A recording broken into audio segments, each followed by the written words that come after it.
going the distance with local sports. This is the X Sports Network.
This is the X Sports Network. And good morning, everybody, and welcome out here to Tom Cruise Field for the conclusion of the Highway 43 series here on the X Sports Network. Michael Marks Dawson James with you once again Mustangs coming in at 12-7 on the year, picking up a 10-0 win over Lawrence County last night. The Wildcats come in at 19-7 on the year. We'll get to your starting lineups brought to you here by Prime Automotive. First for the home team, the Wildcats, starting on the mound will be number 12, Logan Clayton. His catcher will be number 11, Brooks Durham. At first base, number 9, Callum McCauley. At second base, number 18, Hub Maddox. At shortstop, number 1, Jack Emerson. At third base, number 7, Jake Moore. In the outfield, in left field will be number 4, Braden Morrison. In center field will be number 42, Brayson Rose. And in right field will be number 2, Jasper Kilburn. Jack Story DHing for McCauley. For the Mustangs, starting on the mound will be the senior right-hander, number 7, Jaden Aaron. His catcher will be number 15, Vinny Veloz. Raleigh Ellis at first base. Grant Fisher playing second base today. Mason Tidwell at shortstop and John Tucker at third. The outfield will be Braden Bennett in left field, Kason Springer in center field, and Dylan Thompson in right, with Cooper Burleson DHing for Vinny Veloz. Dawson, it was a big victory for the Mustangs last night, 10-0, a run rule in 5 innings, and honestly a little unexpected. The Mustangs offense came out hot, and for Lawrence County, could never get it going. Yeah, and that's just baseball, and you get games like that, especially at the high school level. And I mean, today could be a brand new game, or who knows? It could be just like last night. It just depends. And I know you got 2 good arms on the mound for both teams. They kind of, you never know with these Friday, Saturday games how much pitching you have left. But it's kind of worked out to where both teams still have most of their pitching. Obviously, they're not going to be throwing their aces today or to save them for Monday and Tuesday. But so it's worked out where they got 2 good arms on the mound, and the weather's kind of weird. It's cloudy. It's a chance for rain, but the wind's blowing out, so a good chance we'll probably see some home runs. Hopefully it's a good game. Hopefully it's at least a little bit competitive. Hopefully the Wildcats are mad and went to bed mad last night about how that one went. And hopefully they come out swinging it good and ready to rock and roll. Yeah, and that's the thing with these in-county rivalry games is you can get completely different teams the next day. I would say for the Loretto Summertown series, Loretto went to Summertown, won 11-0 in 6 innings on night 1, and then Summertown came back to Loretto the next night and won 11-6. So you're definitely gonna have to show up 2 days in a row. Yeah, and not taking anything away from Loretto, obviously. They came out and they were swinging it well, but the Cats have had a very emotional week with pretty much playing a district championship Monday and Tuesday night and having to try to come from behind Monday night and then hold off a late rally Tuesday. I mean, it's just hard to play 5 games in 1 week and then just get yourself prepared to play your best baseball. And last night was definitely not their best baseball. So see what they can do today. And I hope they come out ready to rock and roll. All right. So while the team's finished getting ready and we do the starting lineups and national anthem, we're going to take a quick break and we'll be back in a minute. You're watching the Highway 43 series here on the X Sports Network. Hi, I'm Corey Rochelle, Director of Sales and Marketing here at Tennessee Valley Media Group. And first off, I want to say to all of our loyal customers, thank you. It's because of you that we're able to bring you all the games on the X Sports Network and all the weather coverage that you see here at Tennessee Valley Weather. Second off, I want to reach out to all of you that's in our county and our surrounding area, all you small business owners, large business owners who would like to take your business and marketing to the next level. We have outstanding numbers. Our products are seen all over the state and all across the United States. So feel free to reach out to us. You can find us on Facebook, YouTube, Instagram, and you could just simply pick up the phone and call us here at the office. We look forward to speaking with you in the future. Thanks. There's no job too small, no job too big for Evers Construction and Plumbing. We specialize in all your commercial, residential, and industrial plumbing needs. You can trust our trained and qualified service technicians for repair and installation, including repipes, gas line repair and installation, filter systems, drain cleaning, and camera inspection. There's plumbing, then there's Evers Plumbing. Professional, quick, efficient. Make your appointment today.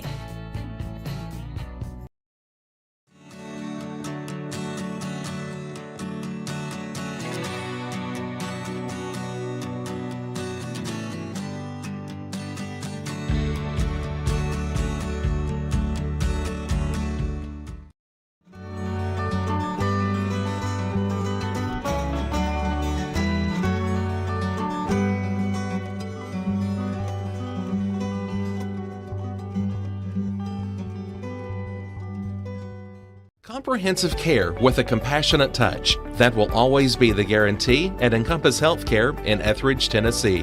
Whether you're looking for primary or urgent care, x-ray services, or weight loss treatments, the team at Encompass is equipped to serve your needs today. The doors are open Monday through Thursday from 8 to 5 and from 8 to noon on Fridays. Make an appointment with providers Kendra Brown, Tori Cox, or Ellie Brown today. That's Encompass Healthcare, located on Highway 43 North in Etheridge, next door to Chapman Tire.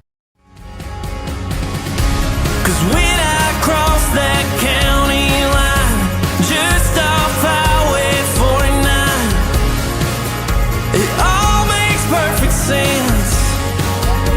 Man, I live for this. Out here in these parks, this just isn't making sense. I've got the most park music. Right on in, my dear sister.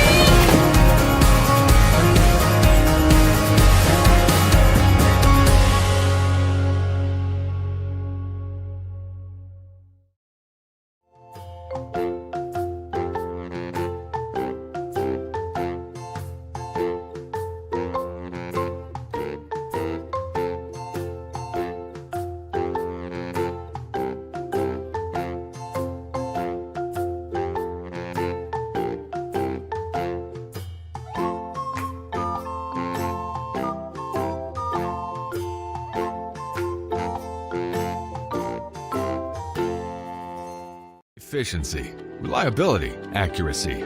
Move forward with your real estate sale or purchase with Title and Escrow of Lawrence County, the most experienced closing team around. Working with clients locally and throughout the state, we offer a wide range of services, including the expertise of an on-staff attorney, backed by our more than 49 years experience in titles and closings. We get the job done on time at a fair price and ensure every last detail is correct. Our goal is to give you peace of mind. When you work with us, you work with people who live where you do. We understand the importance of the real estate community and strive to build strong relationships with all parties involved in the process. Whether you're buying a home, selling a business, acquiring land, or anything in between, you're in good hands with Title and Escrow of Lawrence County. Put the most experienced closing team on your side. Contact Title and Escrow of Lawrence County today.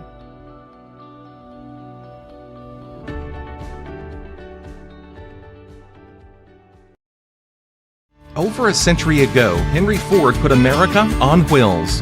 And since 1930, Sharp Motor Company has carried that legacy forward right here in Pulaski, Tennessee.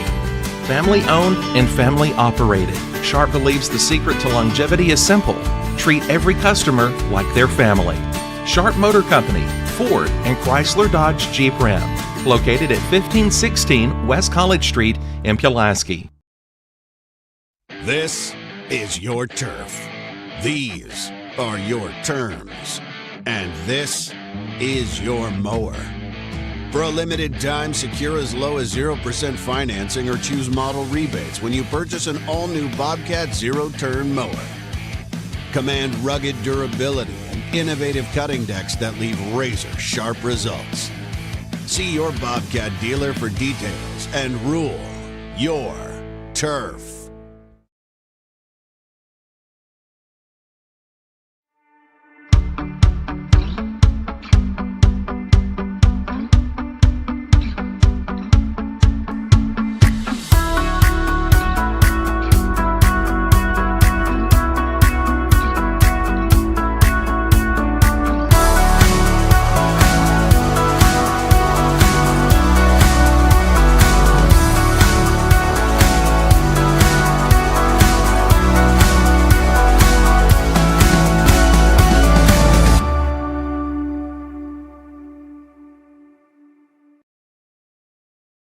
For the best meal from south of the border, head to Cocina Real in Puente Grande for lunch and dinner. With a wide array of mouth-watering entrees, there's something for everyone on the menu. And you can't forget the cheese dip.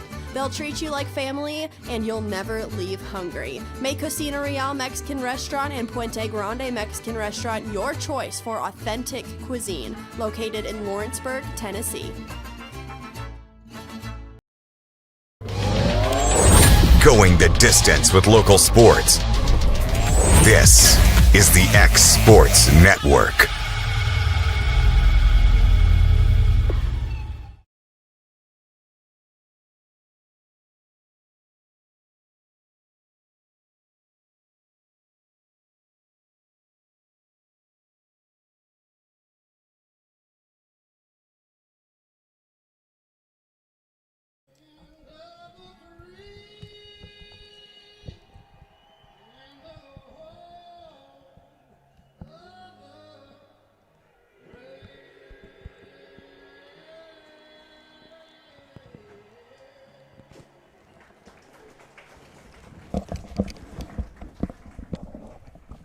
And we are back here at Tom Cruise Field. Just got done with our national anthem. About to get the first pitch underway.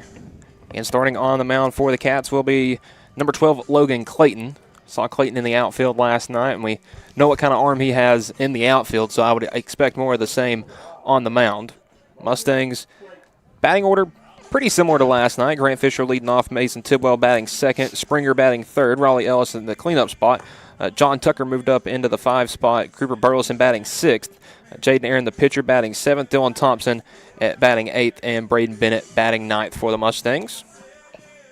Again, the offense got off to a hot start last night, having a 6-run second inning, a 3-run third that culminated in a walk-off walk in the 5th inning last night. But again, new day, new uniforms, teams looking to switch things up. Obviously, the Mustangs would like to see more of the same, but the Wildcats definitely want to get the offense going this morning.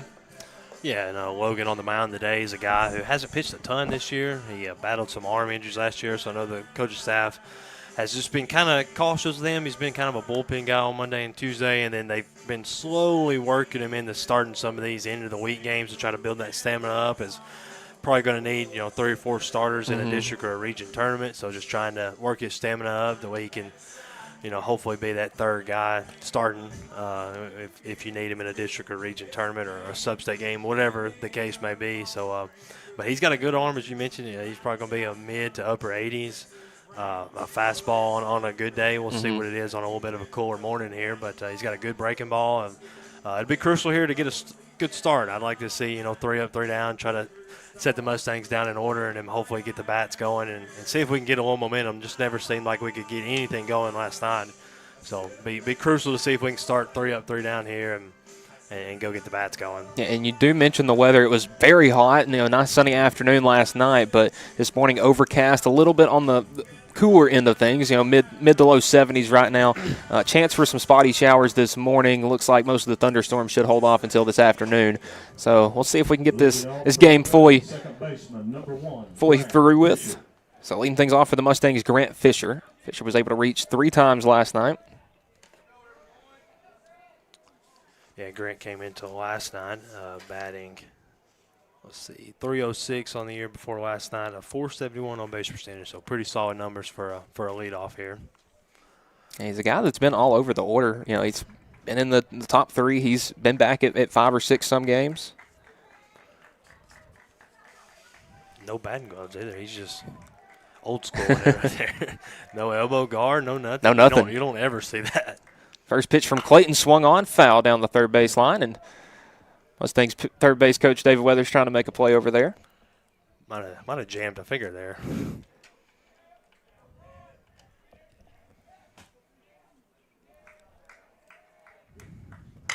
Next one, ground ball short.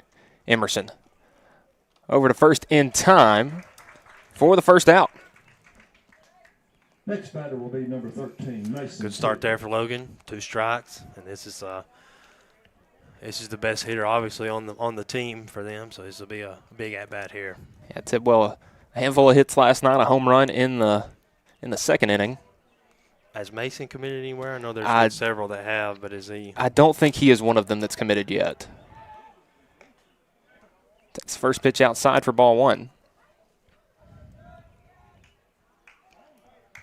Next pitch from Clayton. He'll stay away for ball 2.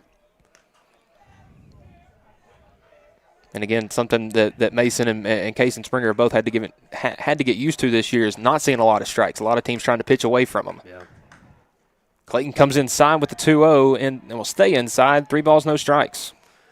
And this is what hurt the Wildcats last night a little bit. And just not being able to pound the zone as much and getting behind in counts. And we haven't mentioned it yet, but the wind is blowing out this morning. So 3-0 pitch gets in there for strike 1. Still a hitter's count to Tidwell. Yeah, and if I'm Logan here, I'm probably not afraid to still be able to throw a breaking ball here. 3-1. That one in there for strike 2. Tidwell thought it was a ball 4 off the plate, but it will load the count up full. They do mention the wind blowing out. Similar dimensions to Gary Lamb Field here at Tom Cruise Field, so shouldn't be a huge difference for either side. Yeah, I didn't realize how similar the fields were until last night. I was walking up and noticed. It is about the same. Ground ball short. Emerson charges in over to first in time, and quickly 2 down here in the first. Yeah, good job by Logan getting down 3-0, come all the way back, and see if we can get Springer out here and have a clean inning. There's 2 away. So back-to-back ground outs to Jack Emerson, the Wildcats shortstop, and we'll bring up Kason Springer.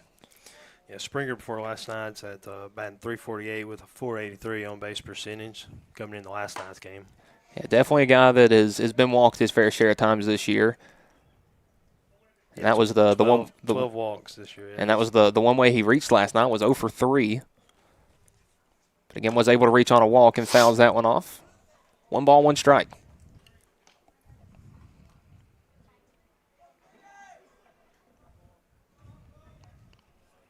Springer took a bit of a hard fall late last night in the game, and looking at a possible something with his wrist, but again, stayed in the game and seemed to be everything all right. Yeah. Clayton coming with the 2-1. That breaking ball will stay outside for ball 3.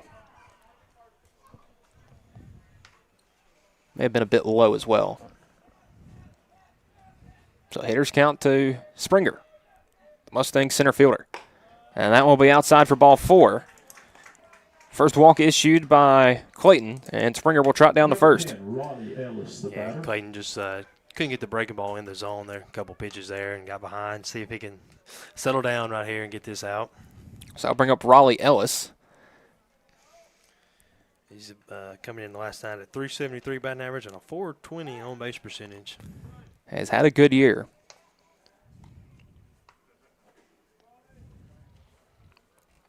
They had a bit of a slow night at the plate last night. Did have an RBI. Was able to reach twice on walks. And that next pitch over his head. See if Clayton maybe just over rotating a little bit on that breaking ball and see if he can find it. Trust it. Trust the stuff. Defense has already made 2 good plays. Trust the stuff again here. And that one grounded foul. 1-1. Curious to see if we see Springer take off. He had a pretty big lead over there. Mm-hmm. I was watching. See, I know Brooks has got a pretty good arm behind the plate, but Springer got some pretty good speed. He does have 7 stolen base attempts on the year, does Springer. 1-1, and he takes off. Pitch swung on, ground ball to third.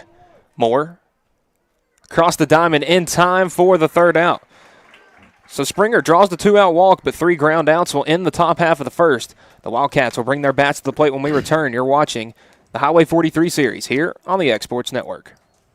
State Line Garage Doors, owned and operated by Justin Gobble, is your trusted local expert in garage door services. Based in Lawrence County, Tennessee, State Line Garage Doors is built on over a decade of hands-on experience, providing reliable repairs, replacements, and installations for all types of garage doors, residential and commercial. They proudly serve our community and the surrounding areas. When you work with State Line Garage Doors, you're not just another job, you're part of our community. Their commitment to quality, transparency, and craftsmanship is at the heart of what they do, and they offer free estimates. State Line Garage Doors. Reach out to discover the difference a company with local roots can make for your home and business. Gifts and goodies galore await you at Miss Millie's in downtown Lawrenceburg. From brands you know and love, like E. Newton Jewelry and Tyler Diva Wash, to unique specialty gifts, you will find it all here. Whether you're looking for the perfect gift for someone you love or shopping for yourself, shopping local is the way to go. We have home goods, women's fashion and accessories, baby items, and lots of seasonal decorations. Our friendly staff will welcome you in, help you find what you need, and even package your gifts for you. Also, we can't forget to tell you about our popular bridal registry. Future brides can come and create their perfect registry with us. So stop by Miss Millie's today. We're located in the northeast corner of the square in downtown Lawrenceburg.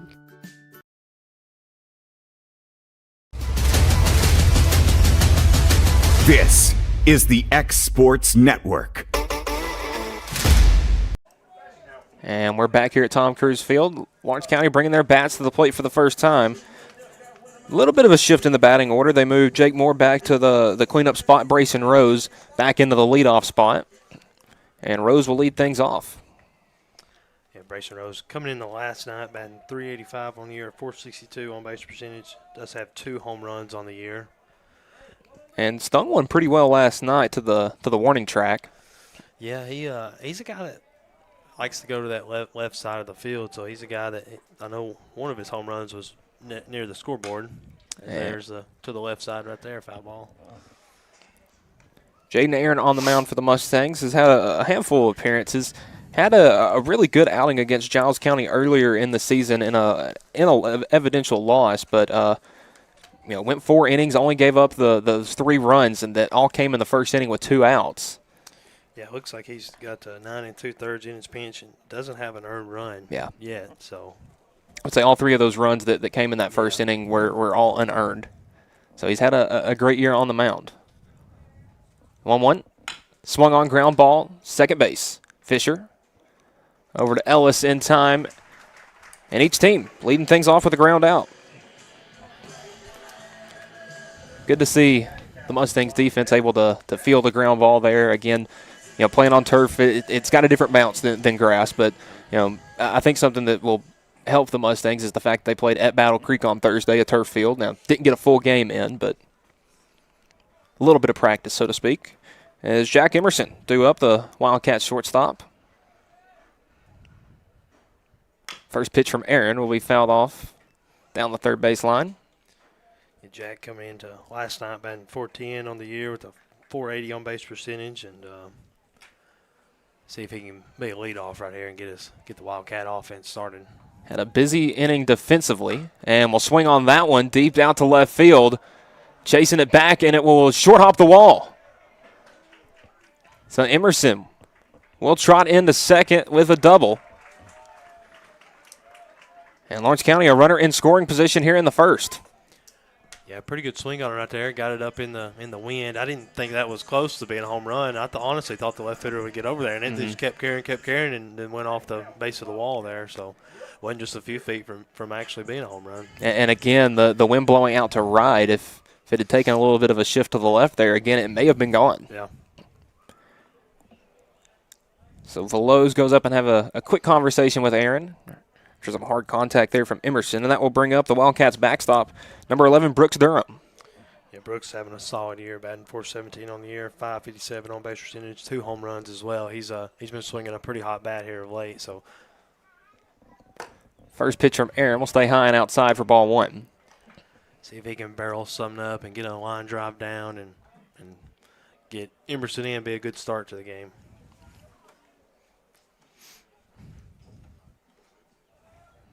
The 1-0. We'll stay upstairs for ball 2.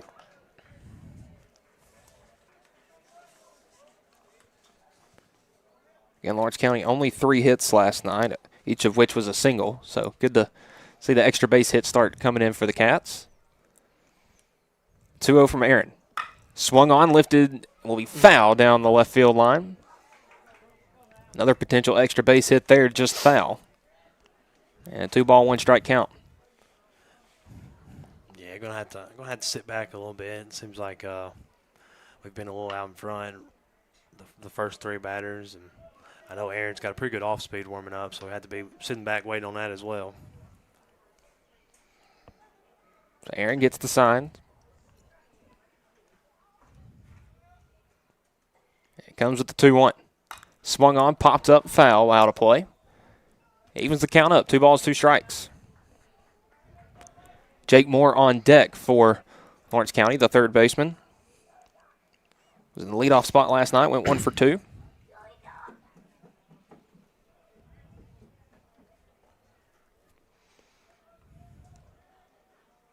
And the 2-2 from Aaron. Swung on, popped up. Could be a play over there in foul territory. Tucker ranges over, and the third baseman brings it in for the second out. Whoa. A big second out there for Loretto defensively.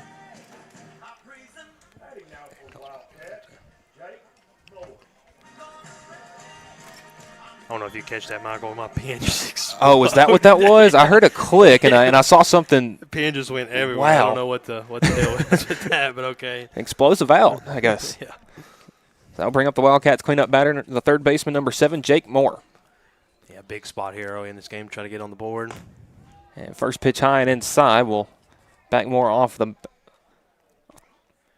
Jake's been swinging a pretty good bat lately at 397 on average with a 539 on base percentage, 1 home run on the year. So big spot right here for the Wildcats. Again, 1 for 2 last night with a single. Struck out once, and Aaron will step off to get Emerson to return back to second. And Moore will take time to have a quick conversation with third base coach Clint Wright. Just some quick words of encouragement.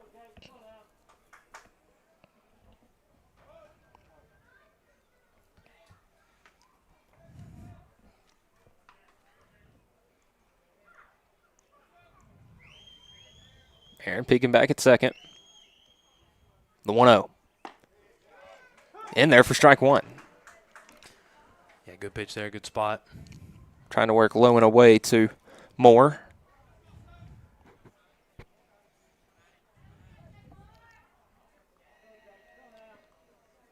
And Emerson a decent lead there at second. And the next pitch will be just high for ball 2. So far this umpire not giving the high strike. Yeah, it's definitely more of a horizontal zone. Yeah, which I'm good with that. And Aaron step off, pick back to second. It's going to be close, and they got him. Caught Emerson leaning, and that will do it for the first inning. Lawrence County gets a 1-out double, but Emerson picked off there for the 3rd out. The Mustangs will come back to the plate when we return. You're watching the Highway 43 series here on the X-Sports Network. Stone. It's been here a long time. For over 100 years, we've worked with Stone in North Alabama. It's what we know. It's what we do. We build countertops for homes where life happens and monuments that honor lives well lived. We take our time, focusing on the small things most people never notice.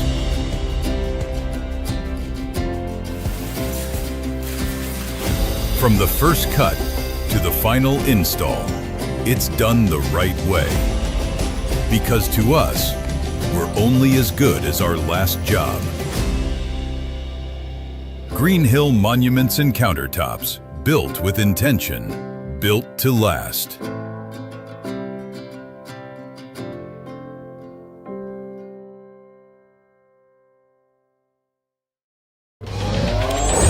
Going the distance with local sports. This is the X Sports Network.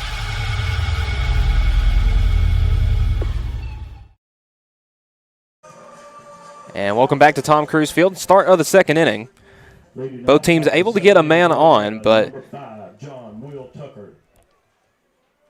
you have the starting pitcher, Jaden Aaron, get the pickoff of Jack Emerson at second. 3 groundouts for the Mustangs in the first, and leading things off will be the third baseman, John Tucker. Tucker hit a home run on Thursday and then was seeing a beach ball last night. I think all y'all's hitters were seeing beach ball last night. First pitch from Clayton will miss it outside for ball 1. Seems like the wind's picked back up and the clouds are rolling in. I don't know if we got maybe an early rain shower coming in or. And Tucker skies that one out. What a slice on that one. Yeah. You can tell the wind out to right center field, and the play made by Rose in center.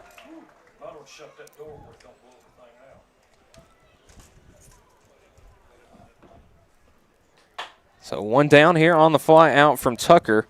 And again, Dawson, you mentioned the wind. I mean, that was a ball hit straight to center field, and that sliced all the way to the right center field gap. It looked like it was going to hit the Evers sign out there, and then it ended up hitting the Wildcats baseball yes. sign going towards that direction. So, first pitch to Burleson misses outside. The 1-0. That one inside almost got Burleson. Was able to get out of the way. Yeah, Clayton don't need to try to overthrow. Just throw strikes here. So 2 balls, no strikes to Cooper Burleson. Mustangs DH, ground ball up the middle. Maddox fields at second, throw over to first, the throw high, but McCauley able to get the foot down in time, and 2 down. Yeah, tough play there from HUD. Range to your right, had to make a quick beat on the ball and then throw across your body, kind of Derek Jeter style a little bit. And throw wasn't perfect, but McCauley made a good play. So that will bring up the Mustang starting pitcher, Jaden Aaron. He'll take a first pitch inside for ball 1. Jaden came in the last night batting 190 with a 255 on-base percentage. Does have 2 home runs on the year. That one misses for ball 2. Aaron 2 for 3 last night. Had 2 doubles. 2-0 misses out inside for for strike 1. A little bit off the plate there, but that one in there for strike 2, evens the count back up. Aaron, both of his doubles last night opposite field. One in the right center field, one to right. 2-2. In the dirt. Full count. Yeah, not a bad miss there, trying to get him to chase the slider a little bit there after he saw 2 in the zone. So big pitch here. Don't want to walk him. See if Clayton can throw something in there. If he hits it, he hits it. 3 balls, 2 strike. Aaron will take it on the outside corner. Called strike 3, and that'll do it for the top half of the second inning. So Clayton gets his first strikeout, and the Mustangs go 1-2-3 in the inning. Lawrence County will bring their bats to the plate when we return. You're watching the Highway 43 series here on the X Sports Network. There's no job too big or too small for Gonzalez Lawn and Landscapes. Owner Chris Gonzalez works hard to make your commercial or residential properties one of the neighbors will envy. You won't find a lower price anywhere else, and that's a guarantee. We offer mowing, landscape removal, small construction jobs, and more. Our team is licensed and insured to ensure the best work for Lawrence County and surrounding areas. Your satisfaction is our goal. We won't leave until you're happy. Call today to set up a free quote.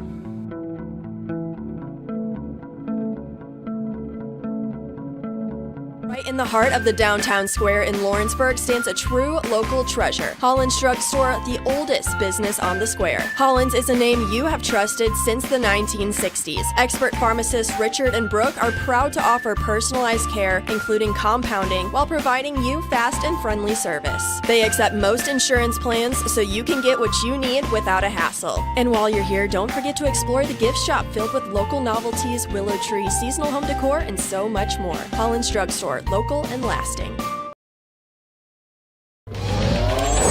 Going the distance with local sports. This is the X Sports Network.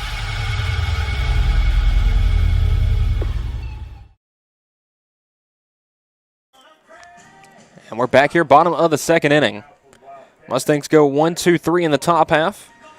It'll be 4-5-6 due up for the Wildcats. Jake Moore leading things off. Had an at-bat started last inning. Was able to get ahead in the count before Aaron picked off Emerson at second to end the inning. And Moore, first pitch swinging to his counterpart at third base, Tucker. Across the diamond, high throw, but he's able to get the tag applied. 5-3 on the putout. And Ellis took a shot to the shoulder there, and now for the Wildcats, Hud Maddox. so again, Ellis a little banged up.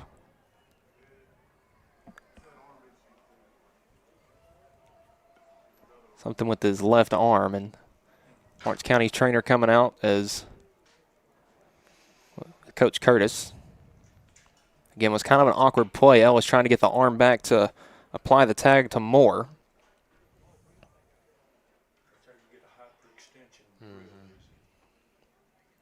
Not sure if it was a shoulder, an elbow, or a wrist, but looks like while that's going on, Clint's going to come out and see if the home plate umpire maybe it looked like, you know, we're obviously far away, but it looked like the tag might have missed Jake on the head as he dove in, but I don't think there's any way they can overturn that. So Moore out on the ground out. A little curious to see what the Mustangs would do defensively. My guess is bring Springer in from center field to play first and move somebody to the outfield.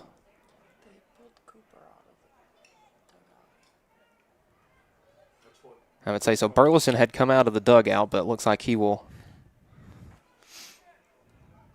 So what I would say, believe what they would do is bring Case and Springer in to play first, move Braden Bennett from left field to center field, and then have Burleson move to the outfield. But it looks like they're actually going to go with Ben Lyles.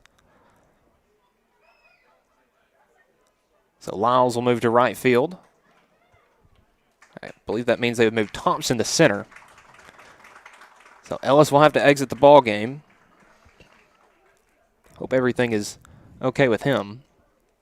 Yeah, last thing you want to do on a Saturday morning when these games do matter, but at the end of the day they don't for postseason play and district play. You see somebody get hurt, so hopefully just a chance for him to kind of reset a little bit, just catch his breath or whatever, and hopefully he'll be good to go for next week. So the Mustangs do shift defensively. Cason Springer comes in from center field to play first. Dylan Thompson slides in from right field to center field, and Ben Lyles moves out to right field. So due up for Lawrence County will be the second baseman, Hub Maddox.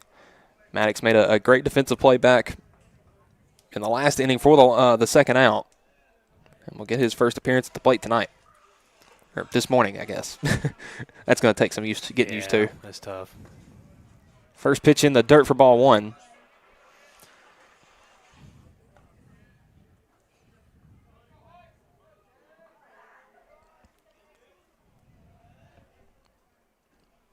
Logan Clayton, the Wildcats starting pitcher, on deck as that's a ground ball hit sharply to Tidwell at short. Across the diamond, and Springer makes the catch for the second out. 2 down. Yeah, Wildcats are struggling to really find barrels, just staying on top of the ball, getting under the ball, popping it up. The only one that's really got solid contact was Jack with the double in the first, but everybody else is just kind of generating weak contact, so...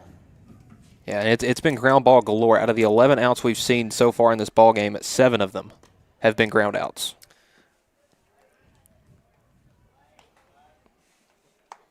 Four for Loretto, 3 for Lawrence County.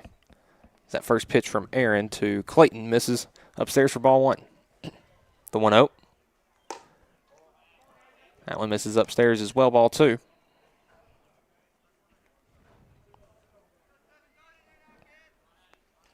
That one misses low for ball three. And quickly, Clayton able to get it to a 3-0 count. Yeah, I haven't seen this yet from Jaden, so I'm sure this is a full take.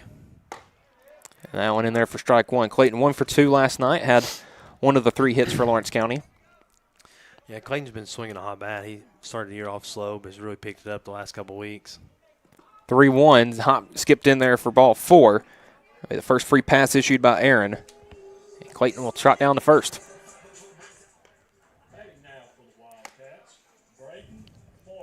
And Braden Morrison coming up in the 7th spot. In left field today, started at first base, but again with Clayton coming into pitch, Morrison moving out to left field, and Callum McCauley at first base for Lawrence County this morning. Yeah, Braden's got some pop in the bat. He's had some balls go off the wall this year, so see if maybe he could get one up in that jet stream out to right field. Runner takes off, ground ball, and it gets right through where, and it hits the runner. Unfortunate error right there as Clayton runs right into the ground ball from Morrison, and that will be the 3rd out. So a bit unconventional, but so far Aaron has faced the minimum through 2. Loretto will bring their bats back to the plate when we return. You're watching a Highway 43 series here on the X Sports Network. Hi, welcome to this week's Mars Hill Minute. I'm excited about today. I was just outside, the beautiful spring weather, the sunshine, seeing the flowers bloom. Just reminds us all that we're coming out of that season of dark, short days, cold days into bright sunshine and warmth. Kind of makes us all feel like we need a do-over, don't we? Kind of gets a chance to start afresh, start anew. What I love about that is it's what Jesus offers each and every one of us. A chance to come unto Him, bring everything that weighs us down, bring all the sin that weighs us down, and come and follow Him and get a do-over, start anew. He makes all things new. So I would like to encourage you today, step outside, enjoy the spring weather, and then let it remind you of what Christ offers through His blood, a new opportunity, a do-over in Him. I'd love to invite you to join us at Mars Hill Baptist Church. We'd love to tell you more about this wonderful Savior who offers you a brand new start. God bless you. Hope you have a great week. Going the distance with local sports. This is the X Sports Network.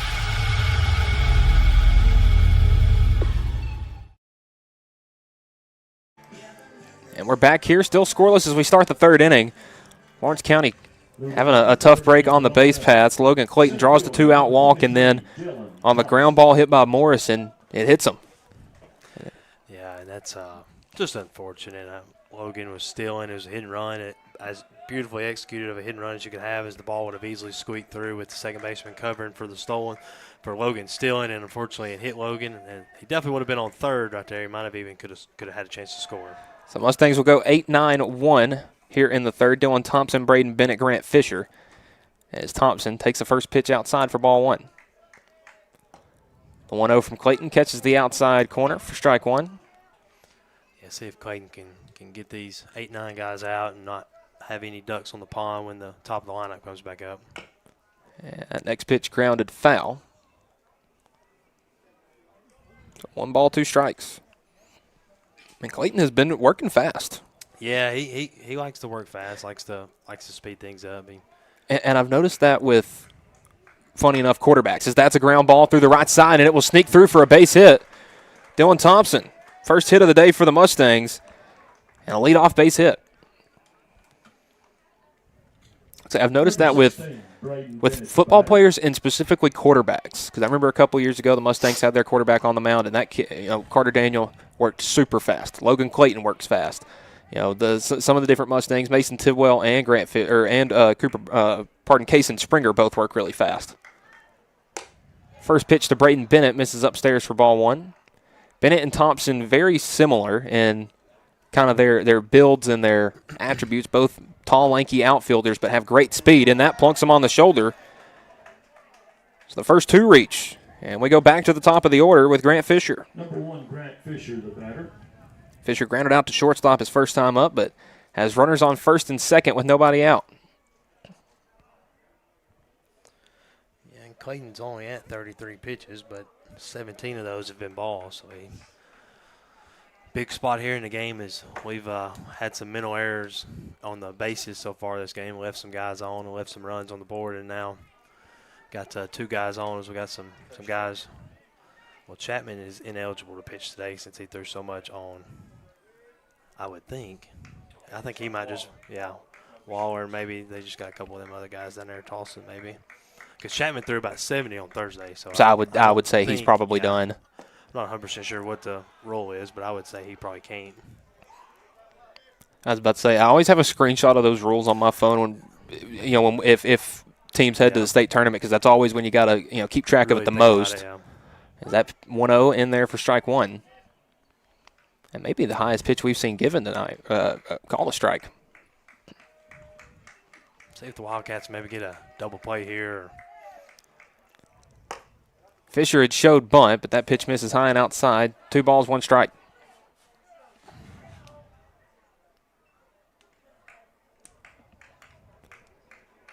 So 2 good runners on the base paths.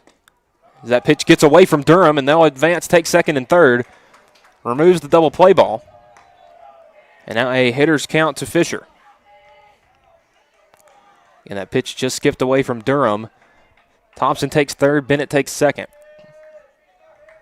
Mason Tidwell on deck as the infield is now playing in for Lawrence County. Corners on the infield grass, middle still back a little bit. And that pitch misses for ball 4. Second walk issued by Clayton. And now a big opportunity for Mason Tidwell. Bases loaded with nobody out.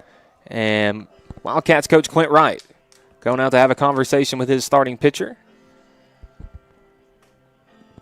See if they can get everything calmed down here. Again, bases loaded with nobody out. It's definitely not a favorable situation for the Wildcats.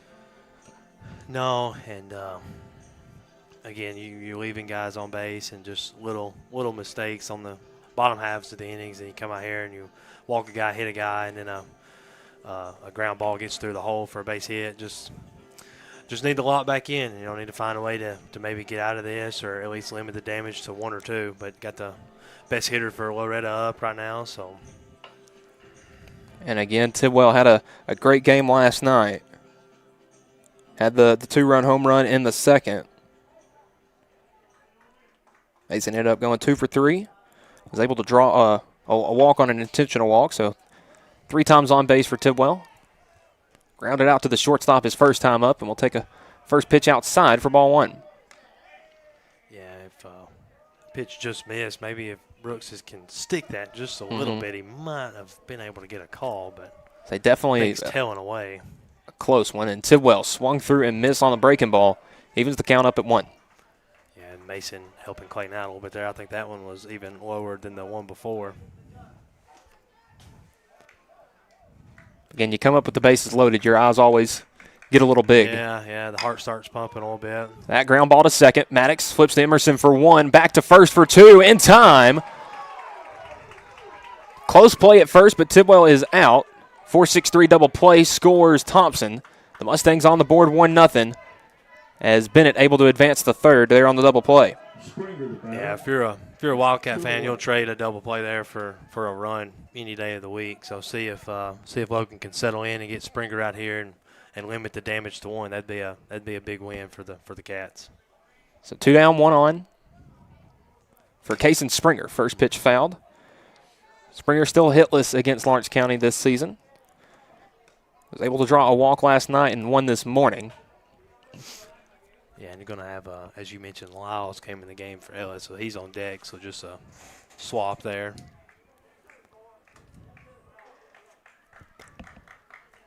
Next pitch from Clayton.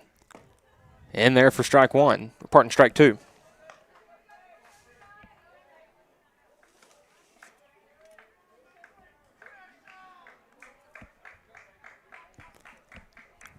Potential to get out of the inning here for Clayton. That one will miss low, ball 1. That's a tough pitch to lay off right there. It looks like it's going to be in there, and then it just dips down at the last second. So pretty impressive take there from Springer. The 1-2. Outside for ball, misses outside, ball 2. Yeah, that one's just too far outside to get a chase or get a call there. This is pitch 46 for Clayton right here.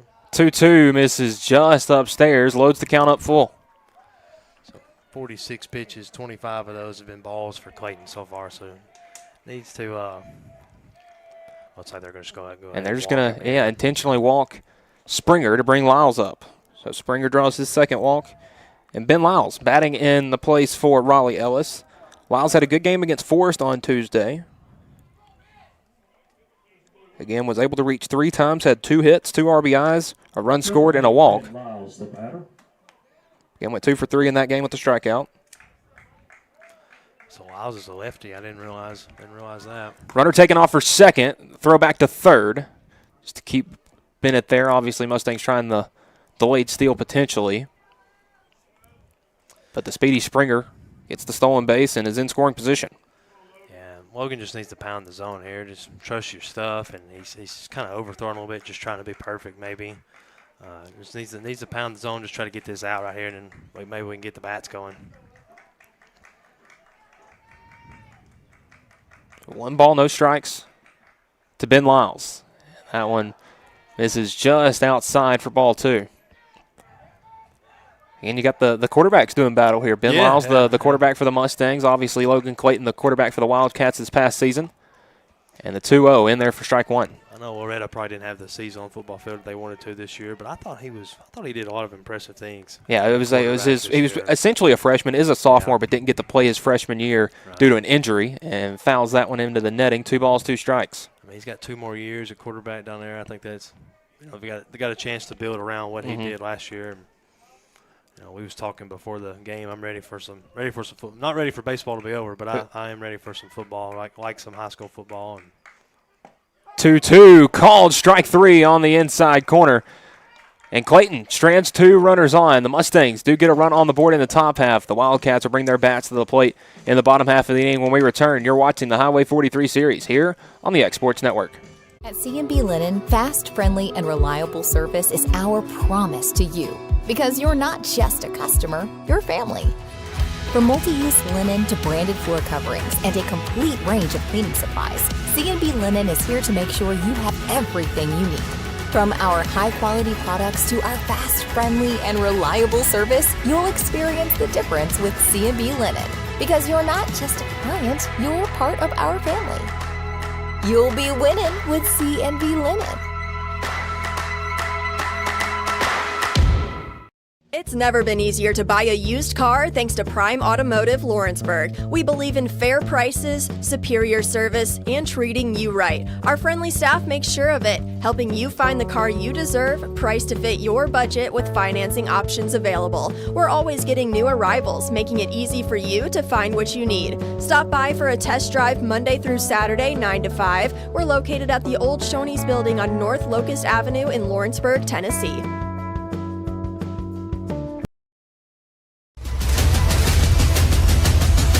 This is the X Sports Network. And we are back here at Tom Cruise Field, 7-8-9.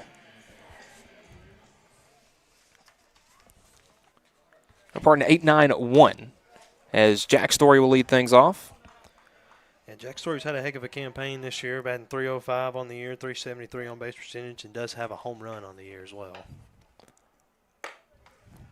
Just been a solid guy to have in that 8 spot, anchoring in. Again, started last night on the mound, DH'd as well. Went 0 for 2 with the strikeout. He's had that DH spot on lock since the first or second week of the year. 2-0 from Aaron. Bunt attempt pulled back for ball 3.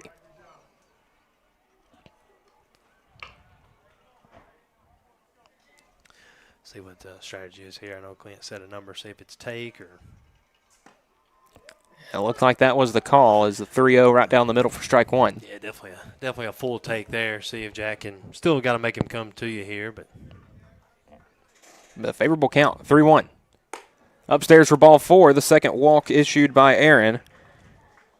And again, something to take note of. The last time Aaron pitched, now it wasn't just him, the whole pitching staff had a rough day. Issued 11 walks that day. Oh, man. Now, he only issued 3, but the rest of the bullpen didn't do much to help that. Is Jasper Kilburn up for his first at-bat of the day.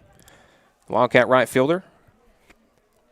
See what the strategy is here. They might try to get him to second, or if they let Jasper swing away, got a pick back to first. Good scoop there from Springer. If that would have got by, the bunt wouldn't have mattered. He would Yes. have been on second, maybe even third. Again, a fair bit of foul territory here, as well as we had last night. First pitch misses outside. Yeah, and you just never know when a ball hits that wall right there, which way it's going to go, Yep. or how it might speed it up, or whatever. And so Mustangs pitching coach David Weathers coming out to have a quick word with Aaron. He's thrown 6 pitches now this inning, 5 of which have been a ball. So just trying to calm things down here. And it's kind of similar to what we saw in the top half of the inning. It was 8-9-1 due up for Lawrence County, and you don't want 8-9 to reach. And, have 2 on with nobody out when you come to the top of the order. Right, and I mean, Aaron, he's only at 28 pitches, even throwing, as you mentioned, 5 balls in a row here. Or 5 and 6 pitches. 5 and 6 pitches, yeah. So he's kept the pitch count low. Part of that's due to the Wildcats just coming up hacking early in the counts, and so see if we can make an adjustment here with the top of the lineup on deck, and see if Jasper can make him throw a strike, make him come to you, and then be ready to hit. Or Kilburn last night 0 for 2. Shows bunt. Pitch misses for ball 2. Yeah, Jack's got a pretty big lead over there at first, but he's not really a threat to run.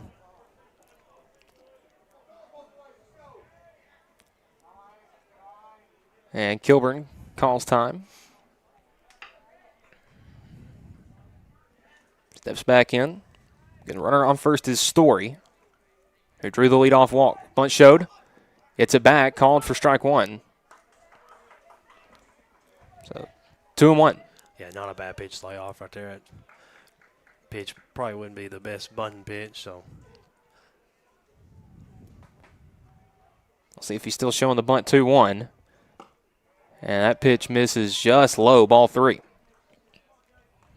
Again, Aaron trying to work away from Kilburn. And Jasper's been swinging a pretty good bat this year. I forgot to mention his average, but 273 on the year and a 379 on base percentage. It's been a very solid kind of 9-hole hitter, that double leadoff. 3-1 pickoff back to first. Story back safely. He's done this a bunch where he goes deep in counts and makes pitchers work, and he's been able to find walks or had some clutch hits as well. Next pitch misses, and back-to-back walks to the 8 and 9 hitters. And we go back to the top of the order. 2 on, nobody out. Do have some action. The Mustang bullpen. It looks like might get a pitching change here. Yeah, maybe pretty soon, as Coach Curtis is coming out for the Mustangs. And it looks like the Mustangs will go to the bullpen. So while they do that, we'll take a quick break. We'll be back and introduce you to the new Mustangs pitcher when we return. You're watching the Highway 43 series here on the X Sports Network. If you're looking for a company that can do it all when it comes to building, look no further than Tennessee Properties. From new home builds to remodels and commercial projects, our contractors work hard to give your space a new life from planning to finishing touches. Whether it's new interiors or dirt work, they see your big picture without forgetting the small details. In the market for a new home, they partnered with Freeman Development to bring new homes to the Oak Hill subdivision of Lawrenceburg. That's Tennessee Properties, licensed and insured. Call today or visit tennessee.com. Are you looking for quality meat and local goods you can trust? Visit Piney Branch Meats and Mercantile at 100 J.R. Story Way in Lawrenceburg, Tennessee. We offer homegrown, local beef, pork, and eggs, along with a full mercantile stocked with Tennessee-made products. Whether you're planning a cookout or filling the freezer, you'll find honest quality and friendly service at Piney Branch Meats and Mercantile. For 55 years, Mac Brown Photography has been capturing life's most precious moments. From children's first smiles to senior portraits, from wedding day magic to school memories, from musicians in their element to businesses at their best. We've been there for it all. Times have changed, but one thing remains constant: our commitment to quality photography and exceptional service. At Mac Brown Photographers, we love what we do, creating beautiful portraits that become memories for generations to enjoy. Visit us at macbrownphoto.com or by calling 931-762-4263 or email info@macbrownphoto.com. Capturing memories, creating legacies.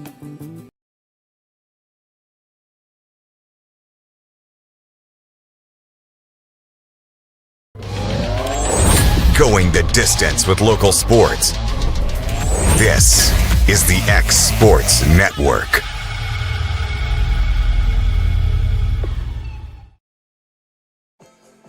Jack Vandergrift, the new arm on the mound for the Mustangs. Line not final yet, but for Jaden Aaron, 2 innings plus 1 hit, 3 walks. As he is responsible for the runners on first and second. Nobody out. Back to the top of the order for the Wildcats. Leading things off will be the center fielder, number 42, Brayson Rose. Rose grounded out to the second baseman. His first time up.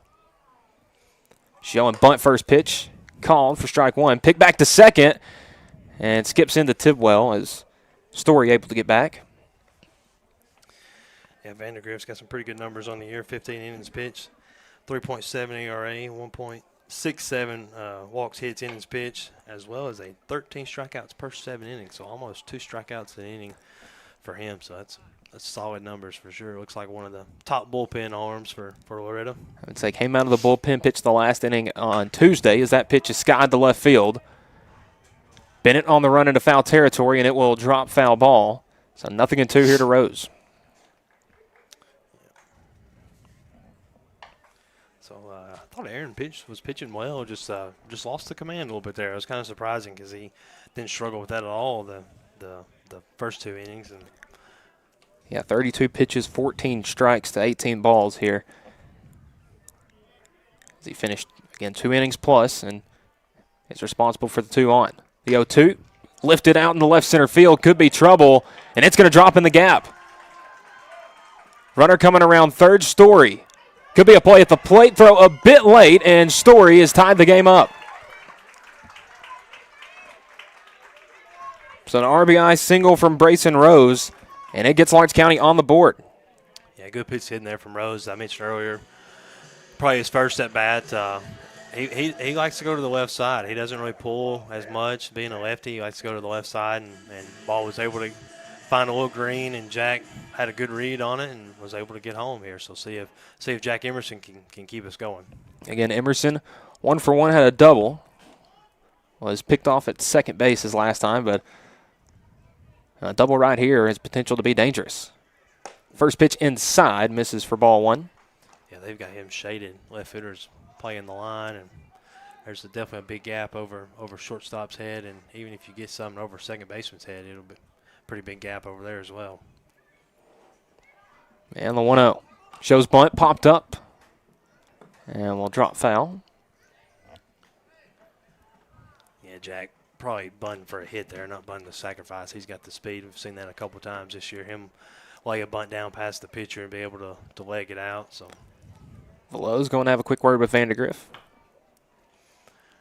yeah, Wildcats definitely need to find a way to take advantage here. Your 8 and 9 hole hitter was able to draw some walks, and you need to, with no outs here, still got 2 runners on. Need to find a way to have a crooked number here, put up some runs.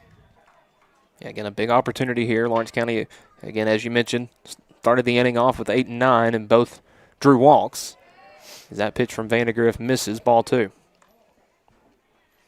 Yeah, Jack's very selective at the plate. I think I was looking at the stats earlier, I think he's only got 4 strikeouts on the year, or 3 or 4 1. That's impressive. As a 2-hole hitter, it is super impressive. Because there's some guys, if they have a rough night, could strike out 4 times. Yeah.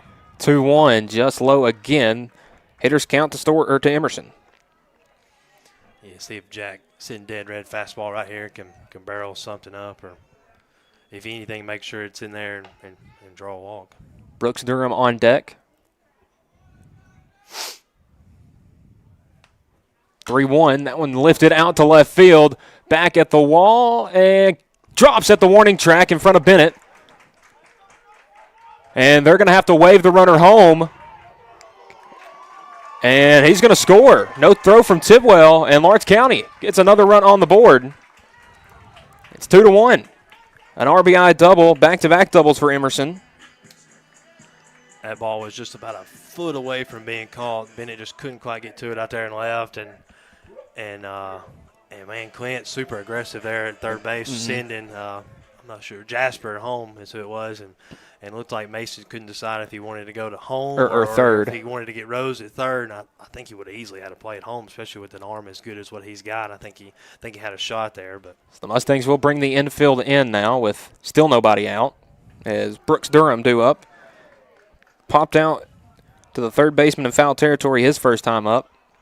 But again, with 2 in scoring position with Rose and Emerson, great speed with both of them. Could be dangerous. Is that one a little bloop out into center field? 1 run scores is Rose, the other one coming in, Emerson. And a 2-run single right there for Brooks Durham. 5 straight have reached for the Cats. And they have now exploded out to a 4-1 lead. Yeah, Brooks just a good piece of hitting there, just not trying to do too much. Know that the infield's in, and if you just get something over their head, it gets both runs in. That's exactly what he was doing. So 3 straight RBI hits. Again, went with a little check half swing and just popped it out over the second baseman's head. Again, when the infield's playing in and the outfield's playing out, a bloop single can be dangerous, and you saw just how dangerous right there.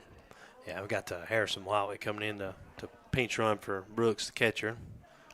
Jake Moore grounded out to the third baseman his first time up. He's a first pitch called for strike 1. See if Jake can keep us going here. As I mentioned earlier, he's been swinging a hot bat. Got the chance to bat lead off the last couple games, and back in the 4-hole today. So. And next pitch in the dirt. Wiley stays put at first. Good job by the Lows there to block that up, or that would have been easily could have been a pass ball or a wild pitch. Either one. I was about to say, and the Mustangs have been blessed to have Veloz and Aaron, be able to throw 2 guys back there that you're comfortable with. Pick back to first a little late.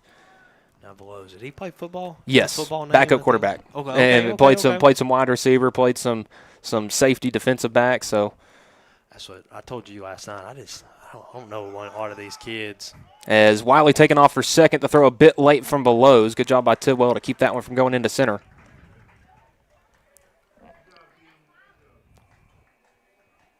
So Wiley, a stolen base there, running for Durham. 2-1 count here to Moore.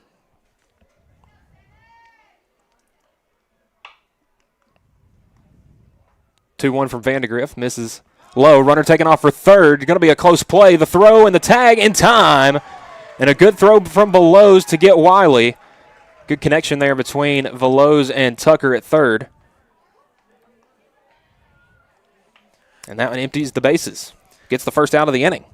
Yeah, tough luck there. Wiley made a good read on the ball before in the dirt and was able to get second, but that one just didn't sneak away as far, and I don't think he got a good slide on the new turf either. I think he kind of stuck, yeah. And Moore's going to lift that one out to right field, chasing it back to right fielder Lyles, backtracking, and that one will short off the wall. Moore coming all the way around for third. The throw from Fisher is in time, and they got him. What a relay there. Lyles had a tough time trying to get the ball in the outfield, got it to Fisher, and Fisher shows off the arm from shallow right field, and it gets Moore out at third.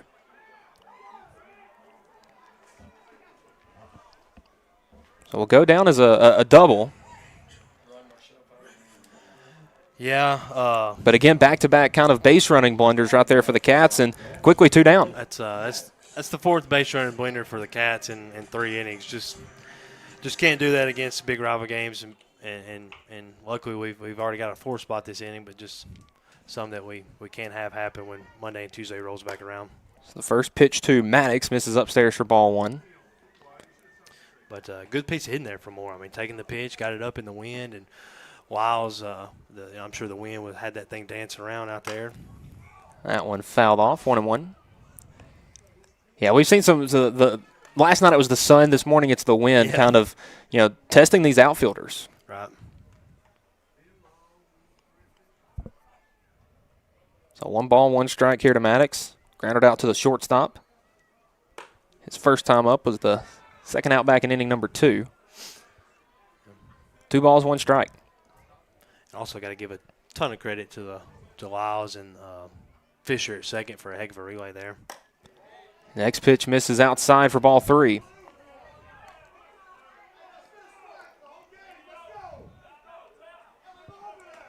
Home plate umpire explaining to the Mustangs coaching staff the pitch was just a bit out.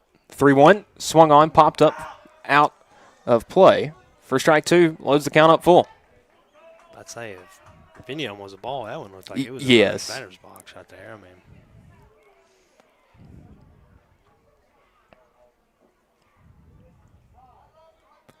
and now the home plate umpire coming to have a word with Mustangs head coach Zach Curtis.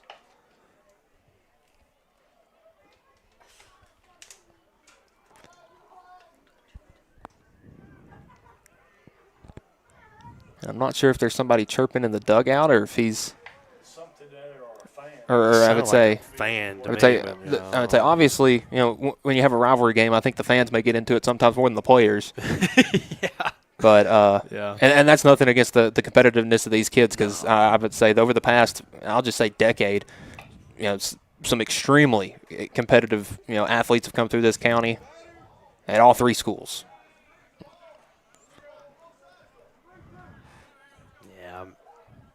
Not sure there, but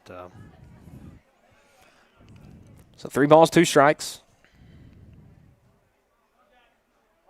and Maddox will call time.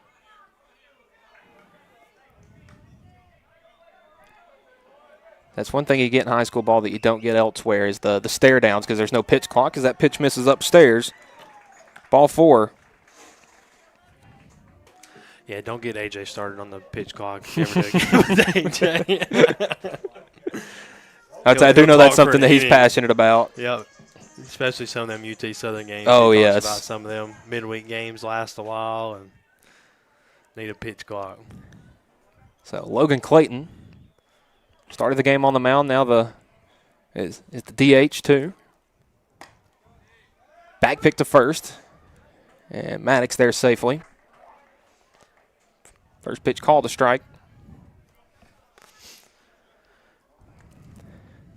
But technically for the Wildcats, the last 7 have either walked or got a hit.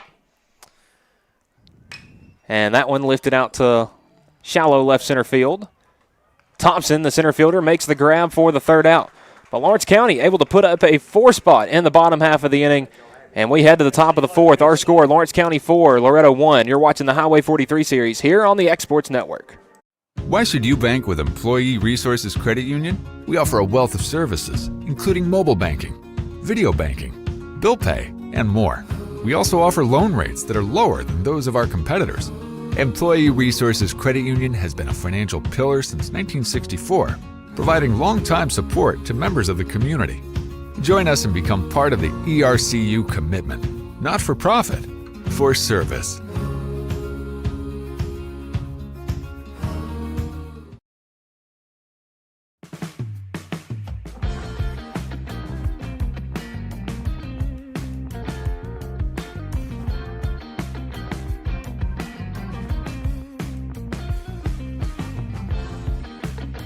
Working with Gina was great because she really knows this area.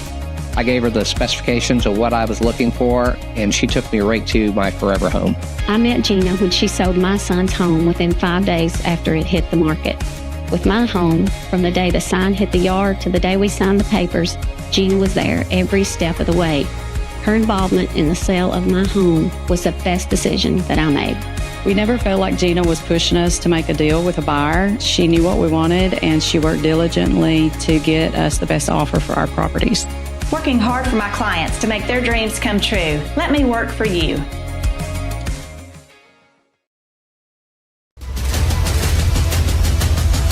This is the X Sports Network.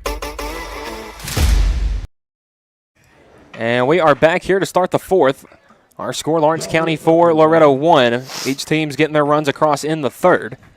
As Logan Clayton back out to start things, and Tucker sends one out to deep left field. That one back at the wall, and it will drop just short of the wall. Skips over for a ground rule double. And John Will Tucker gets things quickly started here in the fourth, pardon. Yeah, I was looking at double.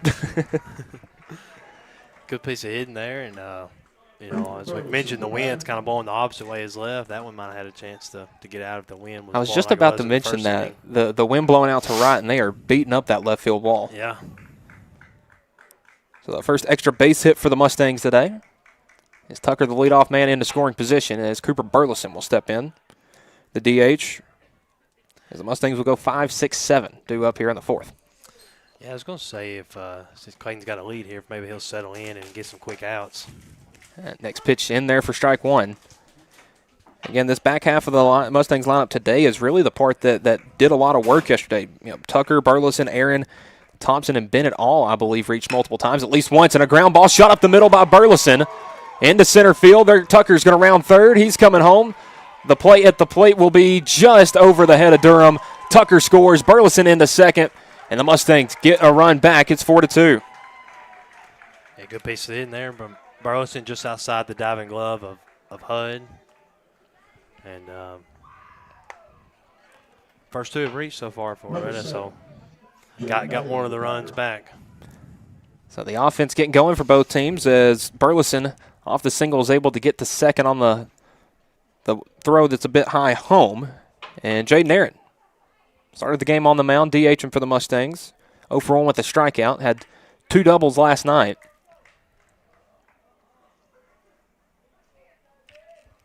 See if Logan can settle back in here and get a quick out.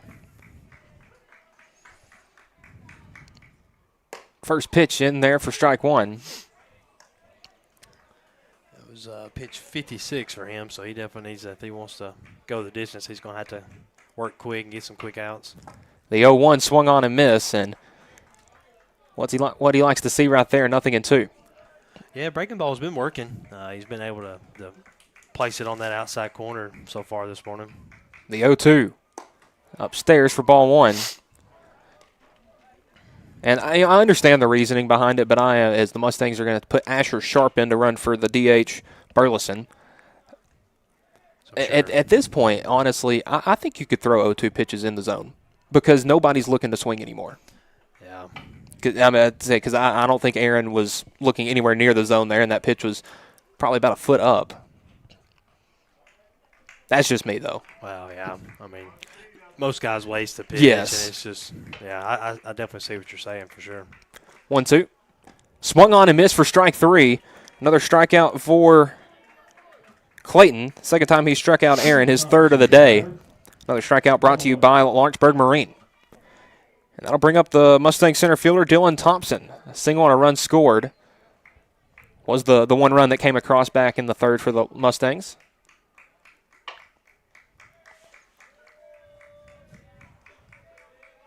Went through the right side with a base hit. And takes the first pitch inside. Yeah, maybe just a tick up there, too. If that pitch would have been a couple balls down, it might have been on the corner, but just a little bit too high. Again, Asher Sharp in running for Cooper Burleson, as that one is about where you said it needed to be. Yeah, that one, in there for strike one. Strike, yeah. He's got Trent Waller and Landon Bracey down there in the bullpen tossing. The 1-1 shot out to right field will go foul. Somebody in the Loretto bullpen as well. Yeah, it looks like Burleson down there maybe getting warmed up. So I guess that's why they took him out there, maybe start tossing. Threw about 45 pitches on Thursday, so I wouldn't expect him to go a whole lot. Yeah. And that one, breaking ball, and Thompson able to fight that one away. Stays alive with 2 strikes. Yeah, big spot here for Clayton. See if we can get out of this inning before the top of the lineup comes up, which Bennett on deck is kind of a double leadoff anyway. So that pitch misses in for ball 2.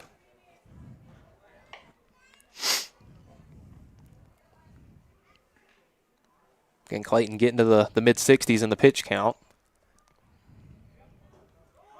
Runner taken off for third. Maybe a hit and run put on as that one's foul out of play. Yeah, you know, these Loretto hitters have been doing a good job getting long at bats and making Logan work for it out there, which is good for Logan. As I mentioned earlier, just starting the broadcast, they're trying to get him stretched out and get him ready for some big district games and kind of be that third starter in the tournament. 2-2. Swung on, ground ball. Will roll just foul down the third baseline.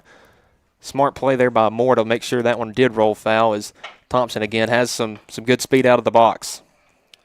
Yeah, as you mentioned, he's already at 66 pitches, so I would assume he might be it could be his last inning, or if they want to, maybe if he gets pretty quick outs right here, maybe try to give him the 5th. Say 8th pitch of the at-bat coming up here.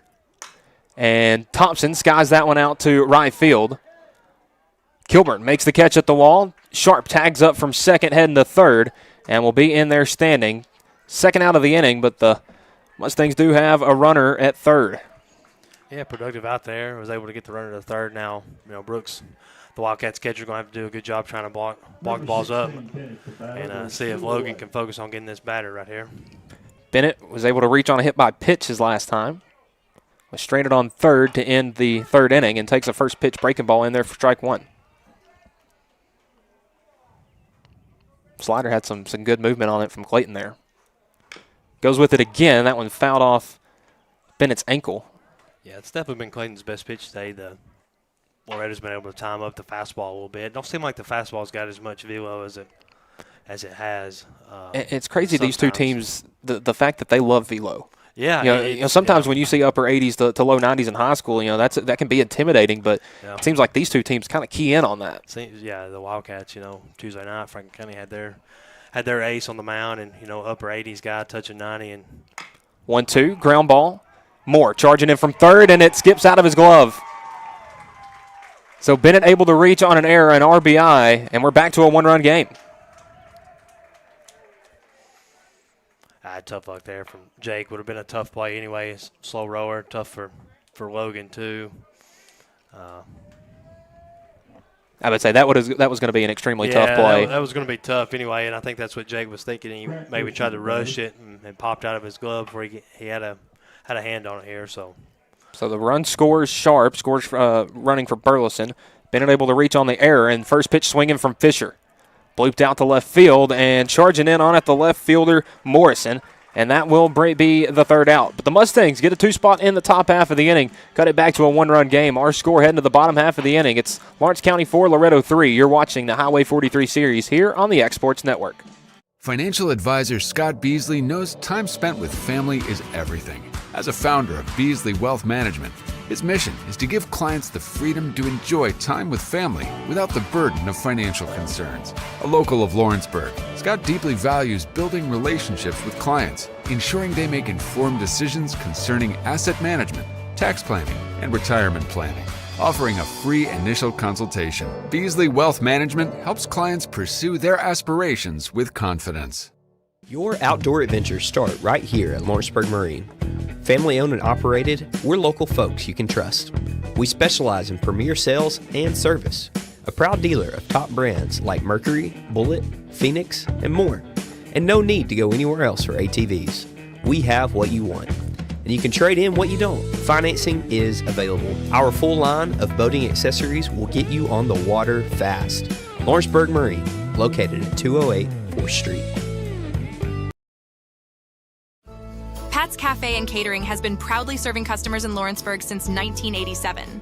For 4 generations, our family-run cafe has served up delicious breakfast and lunch favorites, with friendly service and a welcoming atmosphere.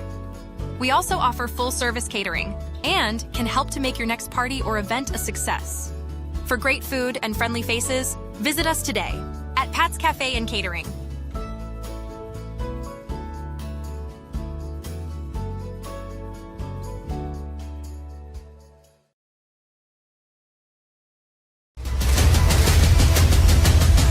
This is the X Sports Network. And we're back here at Tom Cruise Field, bottom of the 4th inning. Bit of a lineup change for the Mustangs. Now on the mound is the freshman right-hander, number 11, Cooper Burleson. And now catching for the Mustangs is Jay Nairn. So with Cooper Burleson being the DH, not sure who exactly is going to be batted for in the Mustangs lineup the next time through. But due up for the Wildcats, it'll be 7, 8, 9, Morrison, Story, and Kilburn. As the left fielder, Braden Morrison, will lead things off. See if Braden can get us started here and get us going again. We hit the ball good last inning, just ran ourselves into a couple outs. Well, and quite literally, the last time Morrison was up, you did have somebody run into an out, technically. Yeah, technically. Yeah, with Clayton. Yeah. Hit the ball going to second, yeah, but yeah, 4's not going to win it for sure. The way both teams have been swinging it so far, so going to have to get some more. Burleson's first pitch to Morrison is just outside for ball 1. Again, Cooper did pitch for the Mustangs on Thursday, as that one ripped out to right field and will drop in front of Lyles for a base hit. Burleson went 55 pitches on Thursday, so not sure exactly how long they would let him go tonight. But allows the leadoff single there to Morrison. And I'll bring up Jack Story. Story was able to draw a walk his last time up. Was the leadoff batter in that 3rd inning. Was able to draw a walk, score a run. Yeah, I don't know how that works with that game being canceled, if that still counts. But I just looked up the pitch limit, and 55 is the max you can pitch, only 1 day rest. So he would be good to go. But again, I don't know if that's official since that game was rained out. I don't know how that works. So I think it's technically still count. Okay. That's kind of what I figured they would have to. Yeah, I figured that would probably be the rule, just to keep guys safe. You're right. Yeah. And Burleson quick pick to first. And again, Cooper, one of the few freshmen that play for the Mustangs. And it's been pretty much an everyday part of the lineup since returning from basketball, as that one's lifted out to center field. Thompson tracking it back. Long run, but we'll bring it in for the first out.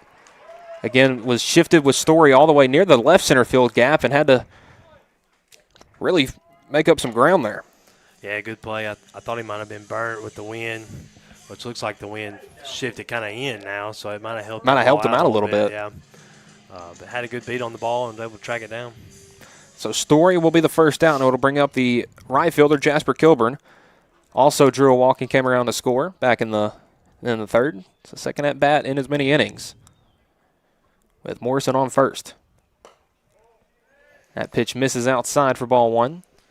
Yeah, one thing I've noticed, a game and a half in here is the Loretto's, they're not going to make any mistakes. They're not going to beat themselves.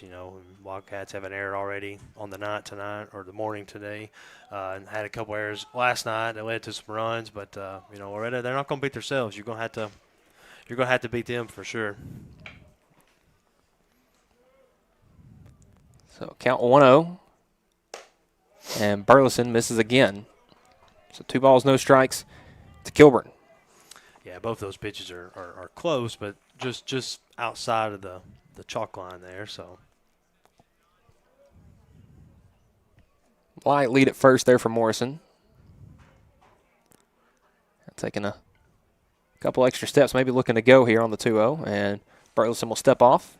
Yeah, Jasper was showing bunt there. I don't know if that was maybe just to kind of throw the pitcher off or what. So you can see when the pitcher's coming set that Morrison takes that extra step. That bunt attempt pulled back but called for strike one. So now we'll see if Clint leaves the bunt on or if maybe see what the call is here. See if they want to get a runner in scoring position for Rose coming up or if they want Jasper to swing away.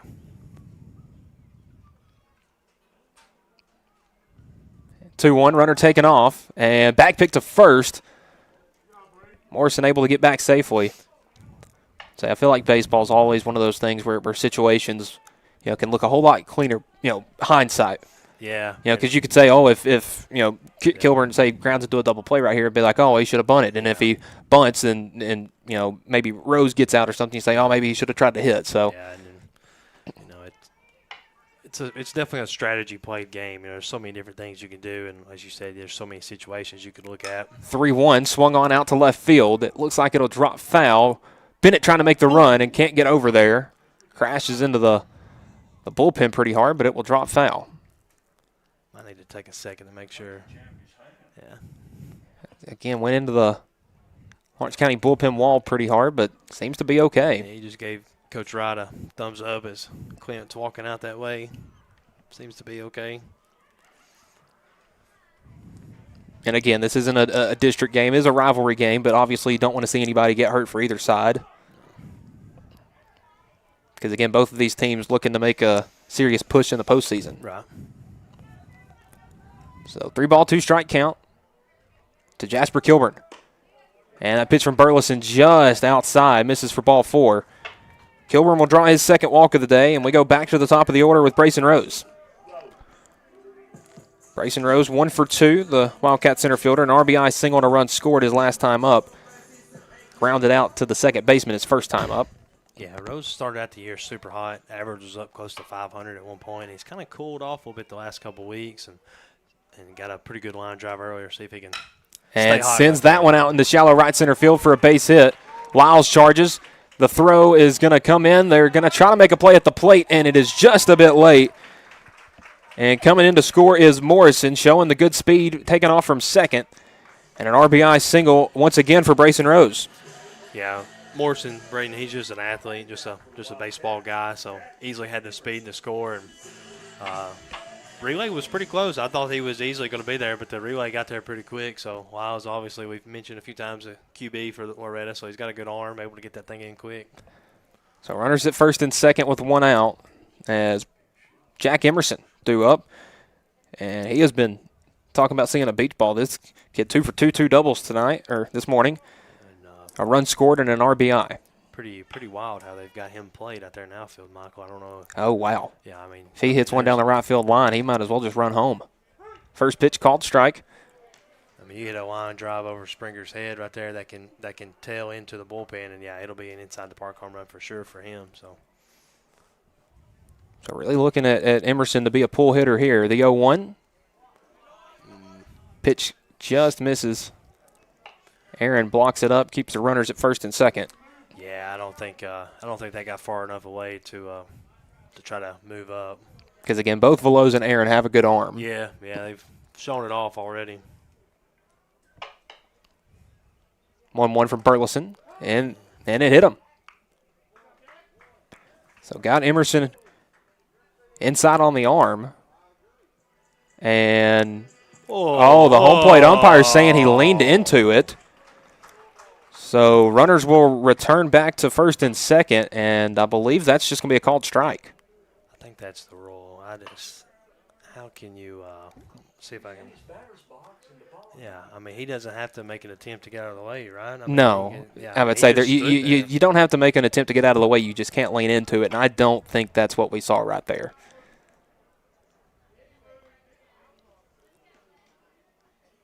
And again, baseball is one of those things where it's kind of hard to overturn calls, especially without replay and stuff like that. So obviously not a call that his elbow moved in. Yeah, he made an attempt to get out of the way. His elbow, watching the replay, watch his elbow. Oh, yeah. I would say if anything, he moved out of the way. Oh, my goodness. So that'll be 1 ball, 2 strikes. Next pitch from Burleson, a called strike. So I guess it just counts as like a dead ball. Maybe, yeah. So 2 balls, 2 strikes. That's the way this series is going for the Wildcats. Summed up in 1 pitch right there. I mean, that's bases loaded, 1 out for your hottest hitter on the team right now, and instead the umpire put the game in his hands and made a bad call. 2-2 misses for ball 3. So a full count here for Emerson.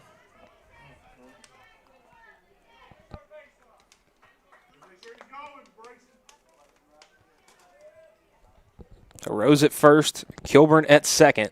The 3-2. Swung on down the line, just foul. Another pitch to Emerson that looked like extra bases. I just can't get over what just happened. Yeah, that's just such tough luck for Jack, but he's got a chance. Well, to and make especially up for it for some of the other plays that have happened today, yeah, like the getting picked off at second. This umpire, I feel like his zone's been consistent. I know Loretto had some issues last inning, but I feel like his zone's been consistent. That's just a tough call that can potentially change a big rival game. And again, because it's still close. This is a 2-run game. Yeah, I mean, like I said, you get bases loaded automatically with your hottest hitter in Brooks Durham on deck, who's been swinging a hot bat, got a couple home runs this week and last week. So I mean, but anyway, 3-2 from Burleson once again, and that one will be low for ball 4. So nonetheless, loads the bases up a few pitches later and brings up that hot bat, Brooks Durham. Had the little half swing that blooped into shallow center that ended up scoring 2 runs. Well, you said, I don't know if you said it on air, but maybe before we got started this morning, it could be a Johnny Holstaff game for Loretto, and so far we've seen that, and already another meeting on the mound here. Yeah, Burleson, it's kind of a tough ask for him to come in, and obviously he is one of their top arms, but guy who pitched 55 pitches 2 days ago in a game that got rained out, and then to come in, I'm sure his arm might not be feeling the best. Yeah, I would say the Mustangs did have some action in the bullpen going. I believe I saw some people go down there this inning. Obviously, doesn't look like there's anybody down there right now. Yeah, and like we mentioned earlier in the broadcast as well about how, these Friday, Saturday games, you're on your 4th, 5th game of the week. I know y'all are done with district play, but Wildcats have district, 2 big games Monday and Tuesday, so your arms are kind of limited. You don't want to throw everybody, so you don't have anybody for Monday and Tuesday. Yeah, that's right. You don't want to throw your aces. You don't want to throw your, your top bullpen arms. So it's kind of dang if you do, dang if you don't. Yeah, I've mentioned it before, and I kind of wish we would get these rivalry games, which y'all play summertime on Monday, Tuesday anyway, because you're in the district. Of district, yes. But I kind of wish that the Wildcats would find a way to get in. I know it's hard with basketball overlapping. I would say because you would want to have it early in the season before district play, but obviously with teams having some success in basketball, it's hard to get everybody back in time, and you don't want to play this rivalry game without yes. Here, and I 100% agree with that too. But and it's something you might look into next year is both teams only have 5 teams in the district, so both teams will have a bye week. Maybe you could schedule a bye week the same week. The same week, yeah. First pitch misses down and in for ball 1 as, again, Durham up to bat. Bases loaded, 1 out here for the freshman Burleson on the mound. Yeah, Wildcats got to put up a crooked number here for sure. Swung on and missed. A good off speed. Foul tipped into the catcher's glove.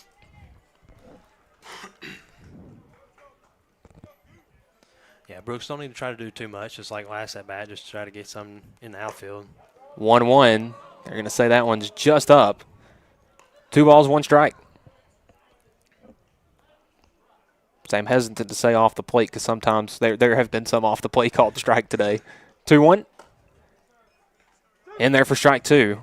Yeah, I think that pitch. I don't know if Brooks was looking for off speed or something. I think he might have got fooled a little bit right there. So, well, not a whole lot of pitches he's seen come in on him like that. Yeah. 2-2. And got him, called strike 3. As Burleson went back to that inside pitch. His first strikeout, the Mustangs' first pitching strikeout today of the pitching staff, and that will bring up Jake Moore. Yeah. Moore hit a double that he was trying to leg into a triple and got thrown out at third, but again, a well-hit ball to right field his last time up. Yeah, Wildcats desperately need a big two-out hit right here. First pitch from Burleson in there for strike 1. Say again, if Moore does exactly what he did last at bat, This is turning into a 5-run game. Yeah, they've got him shaded that way a little bit. The 0-1 just inside. Shaded to the right side. I mean, if he hits a ball over, even over Rose's head or over Mason's head there in short, it's going to roll. It's going to roll all the way to the wall, now probably. The center fielder must be listening to me. He just shoots it back over. 1-1 ground ball is going to get through the left side for a base hit. 1-run scores. They're going to wave Rose around from third. The throw at third gets away.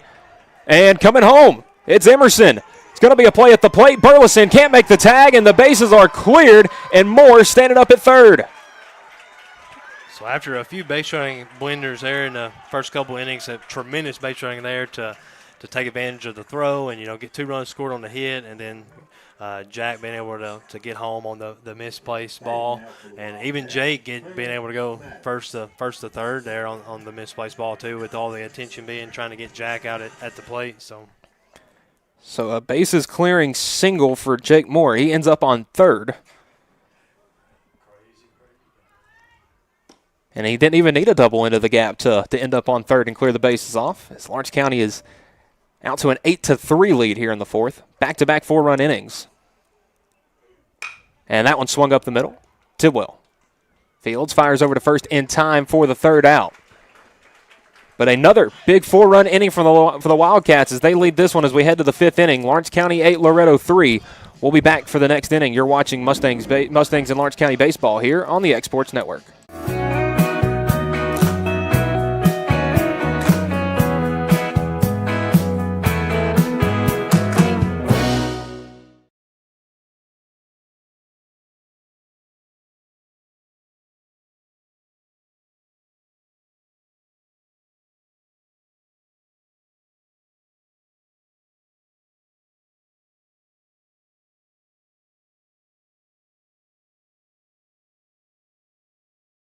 You deserve a mortgage experience that doesn't leave you in the dark. One that puts progress at your fingertips. With the Bank Independent Mortgage app, you can upload documents in seconds, track your loan status from application to approval. Even your realtor can check in, so everyone stays informed. No more waiting, no more wondering, just a clear path home. Bank Independent. Invested in you.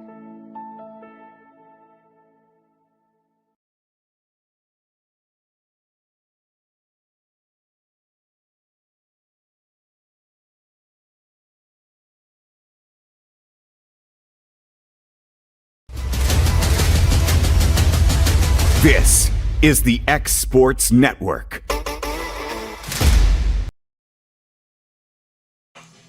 And we are back here, top of the 5th inning.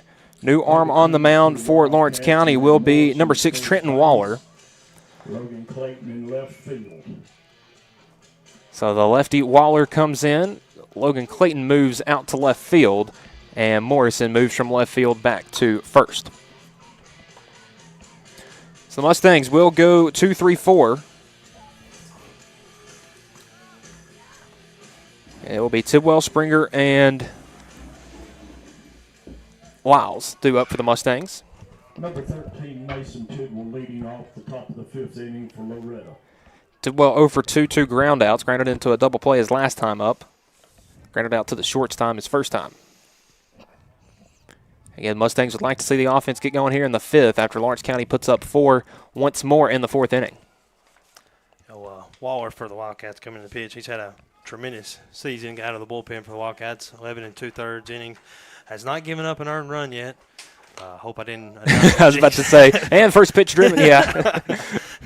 But he's been solid on the mound. He's the only blemish he's had. He's walked 7 guys, which is not terrible, but he's been real good. And gets that one in there for Tidwell for strike 1. As you see, he's got a pretty decent fastball, probably upper 70s or so, but he's got a really good breaking ball to counter it. And that one popped up. And that one will get out of play. 1 ball, 2 strikes. Again, Clayton goes 4 innings, 4 hits, 3 runs, 3 walks, 3 strikeouts. A really good day out of your senior. Yeah, and maybe wasn't not perfect. Definitely wasn't his best outing. He struggled with the command a little bit, but had the breaking ball working good enough to. That one squibbed down the line. Going to be a close play. Waller tries to go glove to glove there to Morrison at first, and not in time as Tidwell legs out the infield single. Yeah, tough play there from Waller. Just hit it in a perfect spot and Mason's athletic enough with the speed to get there. So and see, that's something that always gets me is you get to see some of these guys full speed on the hardwood in basketball. You know, because I don't look at Mason as like the quickest guy in the world in basketball necessarily. He's not saying he's slow, but you know, when these guys get out here on the diamond, you know, they can show some serious speed. And here's another one right here with Case and Springer. Right. Springer 2 walks drawn today, a stolen base, and he'll take a first pitch called strike on the breaking ball from Waller. Yeah, as I mentioned, that breaking ball is solid for Trenton. He's a guy that's not scared of the moment either. He's a gamer. He likes to pitch in big-time games. He's been coming out of the bullpen the last couple of weeks in district games. So the 0-1 ripped through the right side of base hit. Tidwell able to get out of the way of that one, and he will hold up at second. So the Mustangs get 2 on to lead off the inning. Back-to-back singles from Tidwell and Springer. And now up for the Mustangs, Micah Ridgway. So Ridgway batting in the spot that was Raleigh Ellis and then was Ben Lyles. So I'm not sure if Ridgway will move to right field or if he will play somewhere else. Again, with the lineup getting moved around with Aaron coming back in the game to catch and Burleson on the mound. Yeah, we'll see what I would assume this is probably going to be a bunt here. Bringing a pinch hitter in. Let's see. Ridgway is a good bunter, has good speed too, so maybe does have 5 bunts on the year, so could potentially be the strategy. And first pitch misses upstairs from Waller.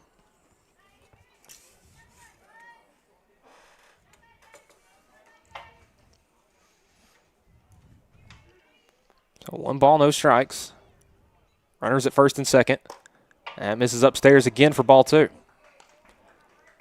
Ridgway hasn't flashed the bunt yet. Now, neither of those pitches were ones you would try to bunt with, obviously. Right. Usually if you're going to, you're already squaring around, especially sacrifice. You want to make sure you get it out there. And that one in there for strike 1. I'd say you got Morrison about, 45 to 50 feet down the line, playing shaded heavily in on the infield grass, and then Moore now scooted in on the hot corner. And 2-1 in there for strike 2. Throw back to second, not in time. Yeah, so see if Waller can maybe break that curveball in right here and get a strikeout. Then maybe we can set ourselves up for a double play. Get out of this inning. So Ridgway, a 2-ball, 2-strike count. Facing Trenton Waller. 2-2.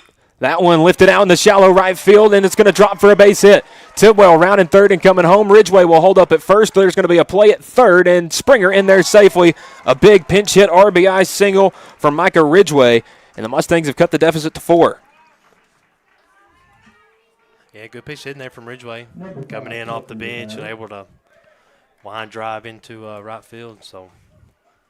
And now John Will Tucker up for his third at-bat of the day, 1 for 2. Had a fly out to center field and a ground rule double and a run scored his last time up.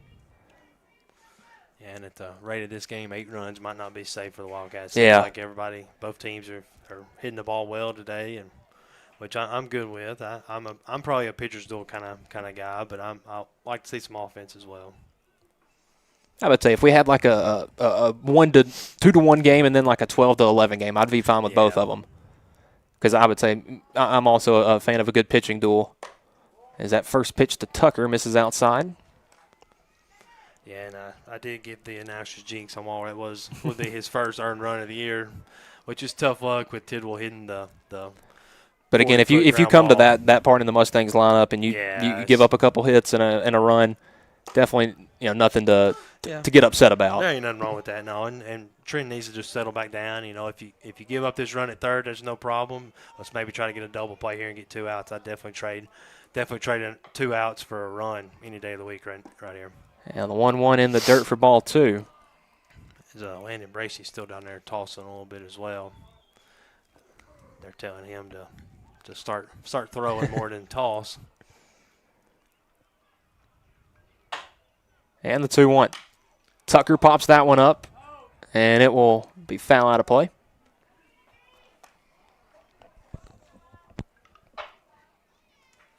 And both teams will be in action on Monday. Lawrence County will be facing Marshall County. I believe that one is here on Monday. I believe so, yeah. And then the Mustangs will be at home on Monday as well, taking on Muscle Shoals, taking on their former head coach and the guy that the field's named after, Gary Lamb. 2-2.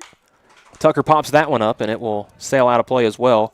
Also that night, the Mustangs are dedicating the home dugout to former assistant coach Toby Dunn, so they're going to have a little ceremony about 6 o'clock. Encourage everybody to come out, but obviously we'll have that streamed here on the X Sports Network. So 2-2 count. See if Waller can maybe break that breaking ball in there and get a swing and miss or get a ground ball or something. Definitely need to keep everything down in the zone. So runners at the corners. And a breaking ball right down the middle for ball 3. Right down the middle for ball 3. I would say that looks good from up here. Maybe a tad bit in. Loads the count up full. Yeah, definitely don't need to walk him here. If he hits it, he hits it. But challenge him with the strike here. 3-2. That will miss upstairs, ball 4, and the bases are loaded with nobody out. As Tucker reaches for his second time, and that brings up Cooper Burleson. Burleson, the batter. Burleson started the game at DH, has moved to the mound, and now Wildcats head coach Clint Wright going out to the mound. And don't know if he's looking to make a pitching change yet. Didn't make a move to the bullpen initially, so probably just trying to calm down his pitcher. Obviously, you mentioned Waller has good stuff coming in, but it's seen the Mustangs lineup has given up a single to Tidwell, a single to Springer, and then a single to Ridgeway. Follow that up with a walk to Tucker. You'd like to get some outs. Yeah, and I know Clint trusts Waller here, and let's see if maybe he can get a double play here. I mean, you're still an 8-4 ball game, so if a couple runs score, that's not the big deal. Let's not let Loretto tie this thing up or nothing right here. Let's try to get out of this with as little runs as possible. Because after this, Loretto's not going to have 6 more outs to work with. So kind of getting down to the nitty gritty here. Big spot for sure. So bases loaded for the freshman DH and pitcher Burleson. Lefty-lefty matchup here as Burleson goes first pitch swinging and fouls it down the first base line right there near the Mustangs dugout. Got some more action in the Mustang bullpen as well. So that's the John Tucker looks like down there warming up. Thought we might see him earlier in the game, but the 0-1 in there for strike 2. And Mustangs did put in a runner for Tucker. Looks like Veloz in there running. Yeah, I didn't realize he was the last batter until you just said that. The 0-2 from Waller. Breaking ball just misses up for ball 1. Yeah, maybe just a tick high there. It definitely was in the zone, but maybe it came across just a tick high. Good pitch there from Waller. The 1-2. Swung on up the middle off the glove of Waller. Having a hard time locating it, and that's going to be an infield single. Potentially scary play there, but Waller able to get the glove up, and that one was coming right back to him. The run scores from third. That is Springer, and the Mustangs have cut it to 3. Yeah, just about as unlucky as you can be for Waller. That's 2 ground balls back to him that's going down in the scorebook as hits. So that'll bring up the Mustangs catcher, Jaden Aaron. Aaron over 2 strikeouts, and Waller would love to make that 3. First pitch swinging. It's like going to just leave the infield, but Maddox will take a couple steps back and bring that in for out number 1. A big out confidence-wise for Waller on the mound. That brings up the Mustang center fielder, number 23, Dylan Thompson. Yeah, see if Waller can, maybe that'll give him to settle back in here and get these 2 outs here at the bottom of the lineup for the top, and Heart of the order rolls back around. Maybe we can limit the damage to just 2 runs this inning. But so bases loaded for Thompson, 1 for 2, a single and a run scored. Flew out to right field his last time. Yeah, and I mean, Loretto's lineup's deep. I mean, all these guys can hit for sure. First pitch, Thompson takes it called, strike 1.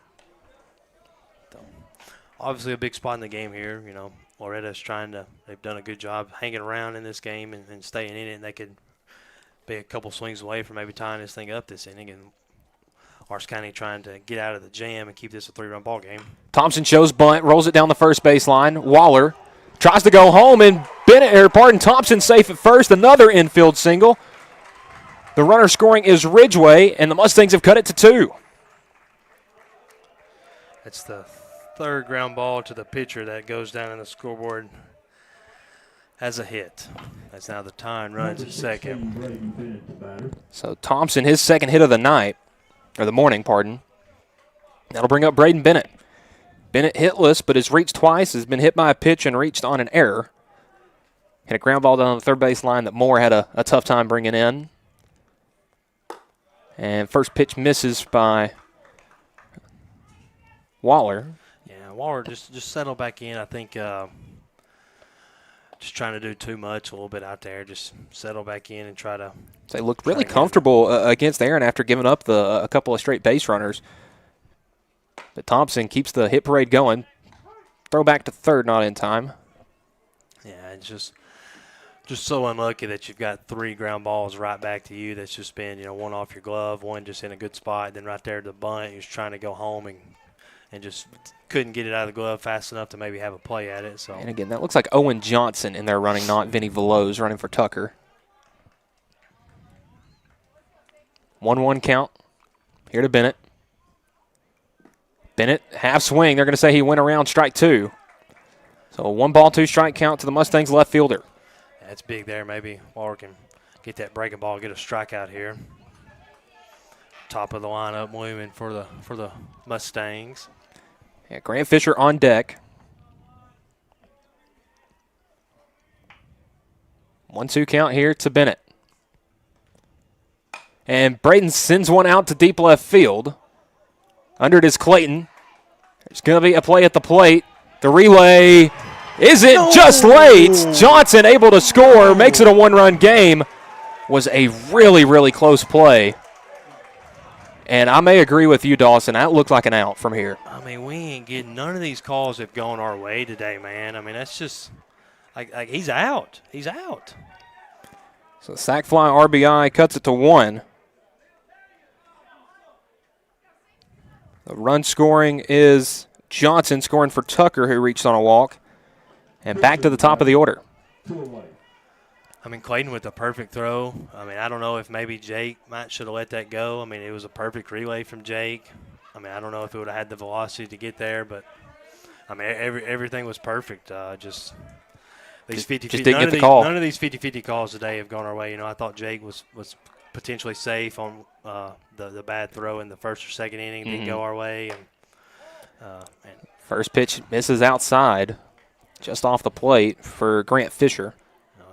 That's part of it. Waller's got to battle back. That's things about games you can't control. And so, we've still got a 1-run lead, time run at second, see if we can get this out, maybe go swing a while.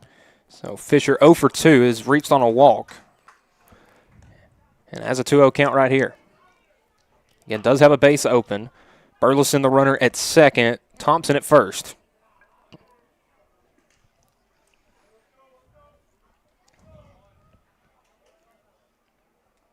.2-0 from Waller. Misses upstairs for ball 3. Now a really friendly count here to Fisher. It will probably be taken here, 3-0 count with 2 outs.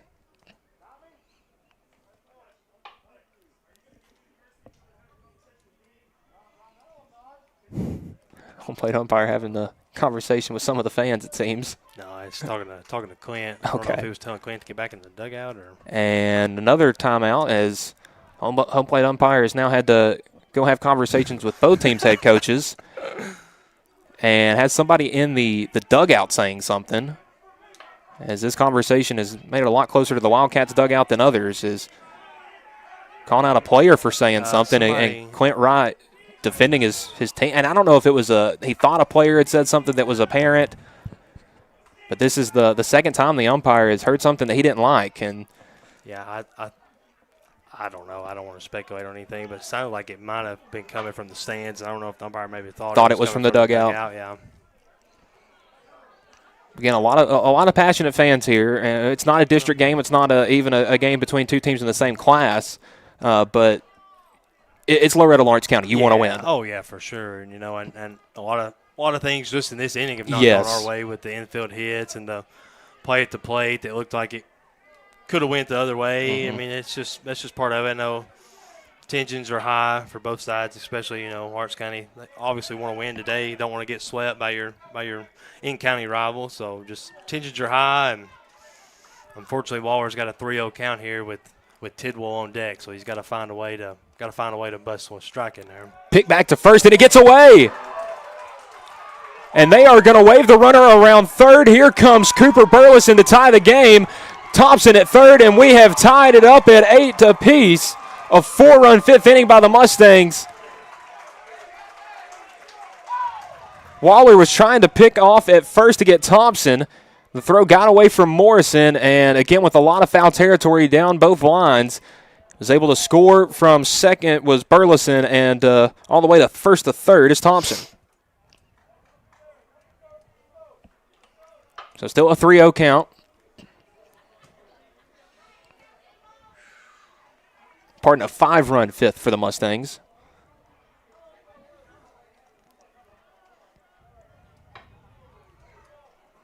Next pitch from Waller. In there for strike one, and Fisher thought he had seen ball 4 and will have to step back in.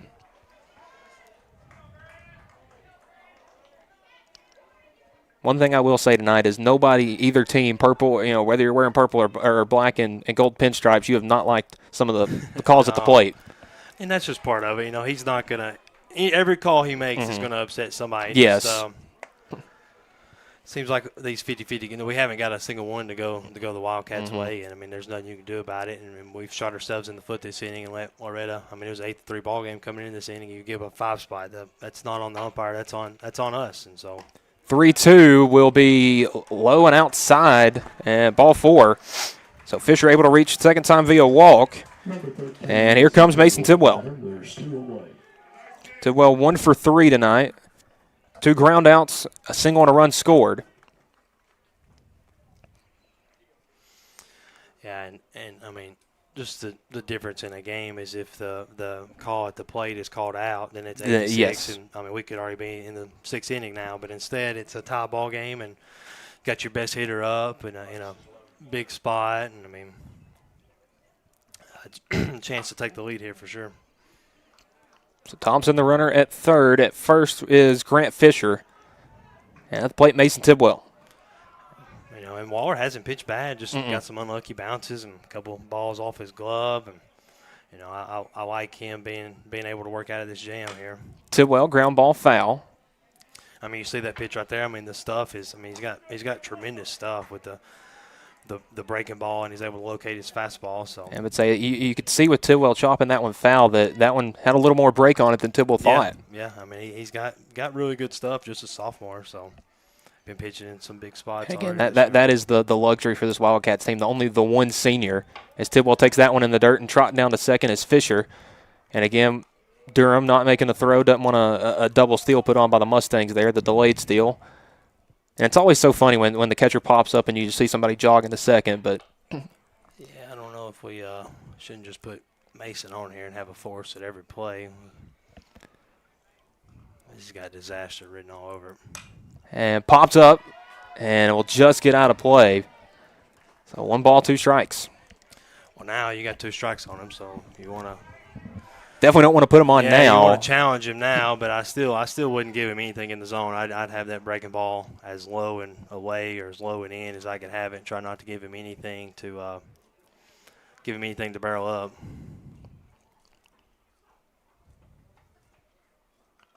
The 1-2 from Waller. Tidwell extended out for that one, sends it foul. Yeah, that was definitely a ball there, but he just staying alive. That's what you're taught to do. So, and Tidwell, a big guy, long arms, can go out and get stuff that's out on the other side of the plate.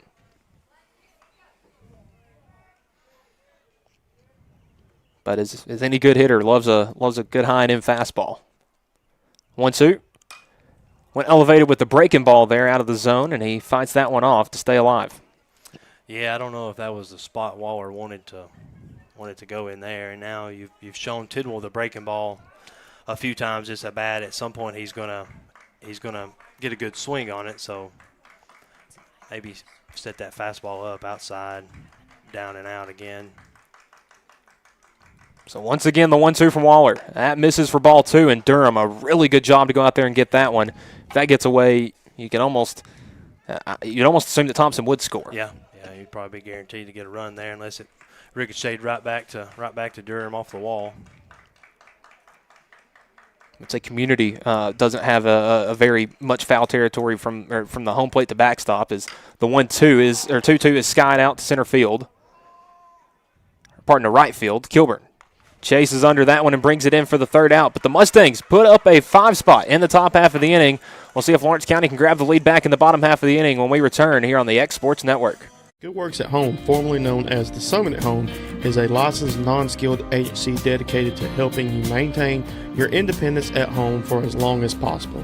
Our compassionate and caring staff provide support in various areas, including dressing, bathing, personal hygiene, transportation, cleaning, and companionship.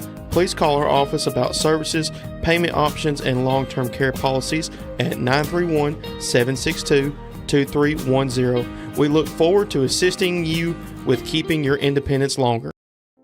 Here at Fields & Brown Barbershop, legacy means a lot. We're trying to fill big shoes left by my 2 uncles and my grandfather, where every haircut came with conversation and every customer left a little taller than when they walked in. The barbershop is about pride. It's about knowing your barber knows your name and your story. Come see us at Fields & Brown Barbershop, where tradition never goes out of style. 3 generations, 1 legacy, your barbershop.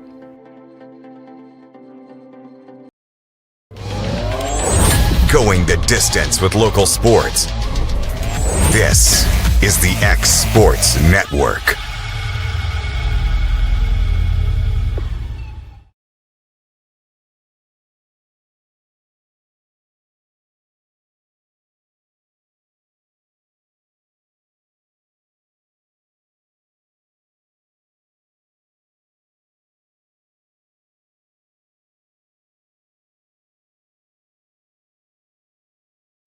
And we are back here, bottom of the 5th inning. New arm on the mound for the Mustangs. It'll be John Will Tucker. Tucker started the game at third base, has had a good day at the plate, has reached twice, scored twice, and now may be asked to pitch some serious innings here against Lawrence County. Yeah, I'm sure these last 3 innings here is probably his, the way this game's played out, and I don't really know who all Loretto has left. So pitching now for Loretto, John Will. I'm about to say, with going, Tucker being the 4th guy today. Yeah, you've already pitched Aaron, Burris, and Vandegrift. You would assume Tidwell and Springer's saving for later in the year. So and maybe Thompson last night and Tucker. Yeah, so maybe Grant Fisher a little bit, but I would say most of those other guys you have not seen very many innings from. Yeah, right. So, but Tucker, he's got 22 2/3, a 4.01 ERA, a 1.63 walks, hits, innings pitch, and I mean he's averaging 7.7 strikeouts per 7, so that's good strikeout rate. So it'll be Clayton, Morrison, Story, 6, 7, and 8 due up for the Wildcats here in the 5th. Leading things off, Logan Clayton drew a walk and flew out his second time up, 0 for 1. And sees the first pitch outside, called for ball 1. Tucker, you can see, kind of feeling out the zone right there, working away from Clayton.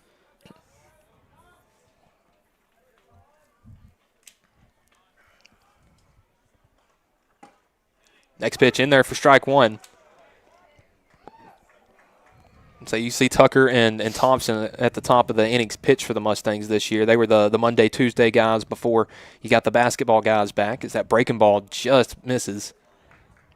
Ball 2. See if Clayton have a good at-bat here. Obviously it's going to take probably double-digit runs to win this game. So that one misses for ball 3. Maybe just a tick low there. Maybe just a tick out on that one as well. But not a bad miss at all.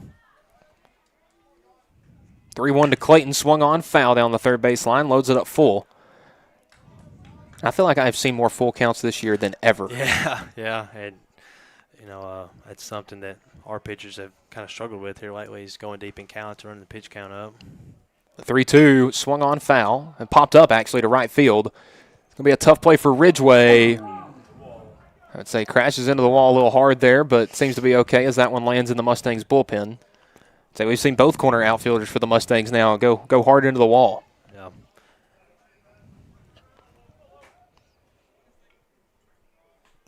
So maybe both teams should just put somebody in the dugout or in the bullpens that's just scream wall. Yeah. So nonetheless, still a full count here to Clayton.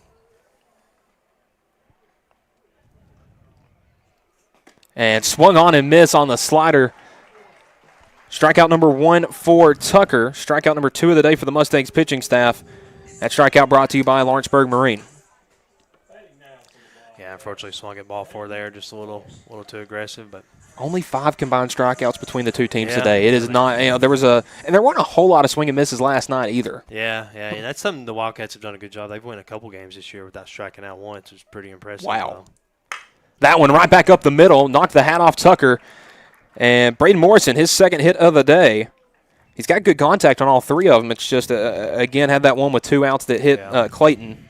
Yeah, Braden, he's been swinging a hot bat, and he's been rewarded with it. He's just a freshman as well. He's a Tuesday night starter on the mound. Been rewarded with getting to play the field some. So, yeah, he's had an extremely good freshman year.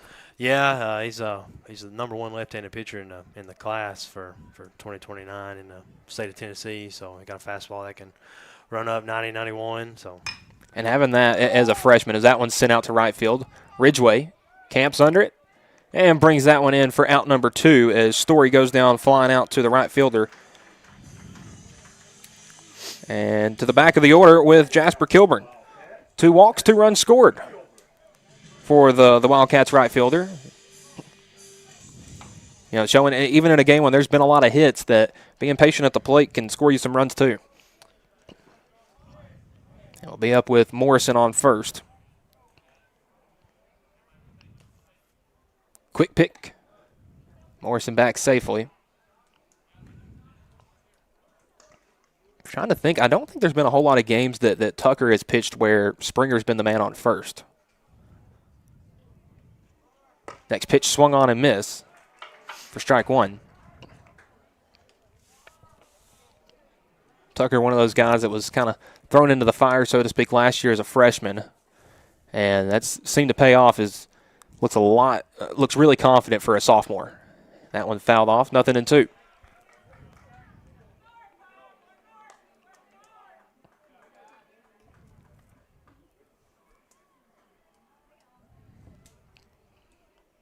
So an 0-2 count here to Jasper Kilburn. Tucker peeking over at Morrison at first. And he takes off the 0-2. Swung on and missed. It will not matter. A drop third strike. Aaron makes the tag.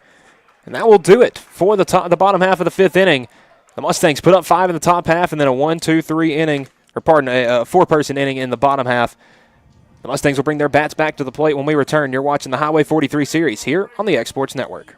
I'm Mike Keith, and my friends at Elliott Johnson Insurance have a great partner in Auto Owners Insurance. Auto Owners makes it easy to get life, home, car, or business insurance. Let Elliott Johnson Insurance find the Auto Owners policy that makes a difference in your life. Call Elliott Johnson Insurance at one of their 3 locations, Florence, Loretto, and Lawrenceburg. Elliott Johnson Insurance, moving forward for our clients every day.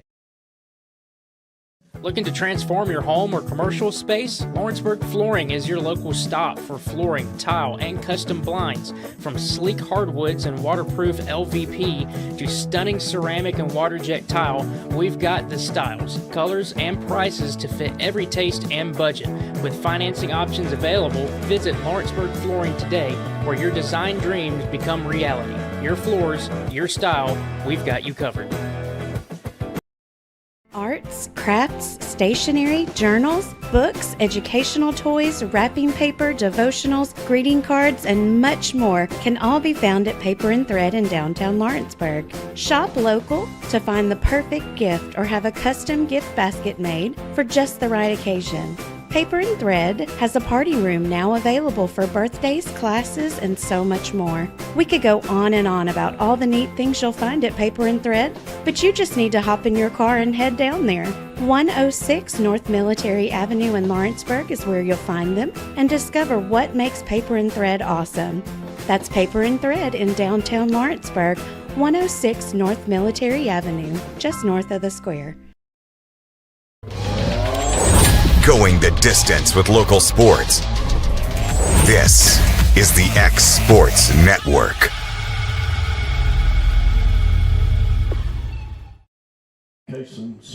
New arm on the mound for the Wildcats, number 14, Landon Bracey. Will be taking over for Trenton Waller here in the 6th. Mustangs will go 3-4-5 as Cason Springer up to lead things off.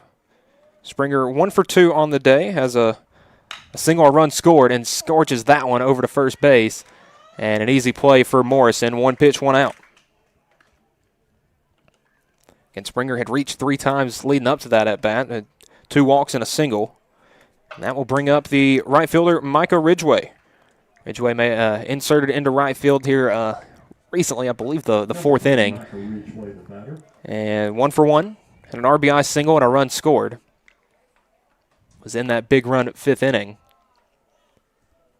Yeah, Landon Bracey on the mound. He's been solid. A guy that's worked hard this offseason. Velo's up, touching 80. He's 16 innings pitched on the year, a 3.06 ERA. And there for strike 1. A 1-ball, 1 strike count to Ridgway. And not sure how tall Bracey is, but man, it looks. Yeah, he's a basketball guy for sure. 1-1. That one misses outside. Yeah, I wouldn't mind him maybe putting on about 15, 20 pounds, and then you really see that uptick and help him out on the basketball court as well. 2-1. Swung on and missed. A big hack there from Ridgway. Evens the count up, 2 balls, 2 strikes. Landon, he got the start against Summertown the first time we played him, and I don't know if he pitched long enough to get the win, but then the other night against Summertown, he came in and closed that game out with a 1-2-3 inning. That pitch in the dirt loads it up full. And there are some guys that just pitch better against certain teams. Yeah. And if he looked good against the Eagles, why not try it against the Mustangs? Right. Full count. That one in the dirt, ball 4, and Ridgway reaches for the 2nd time.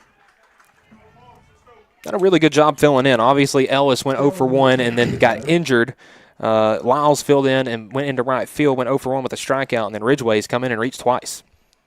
Yeah, and Landon's just got those strikes. I mean, we don't need to be giving up free passes here. You know, if they hit it, they hit it. But let's make sure it's in there. You know, we need to try to. Yeah, each team with 6 walks drawn. Yeah, and that's a lot.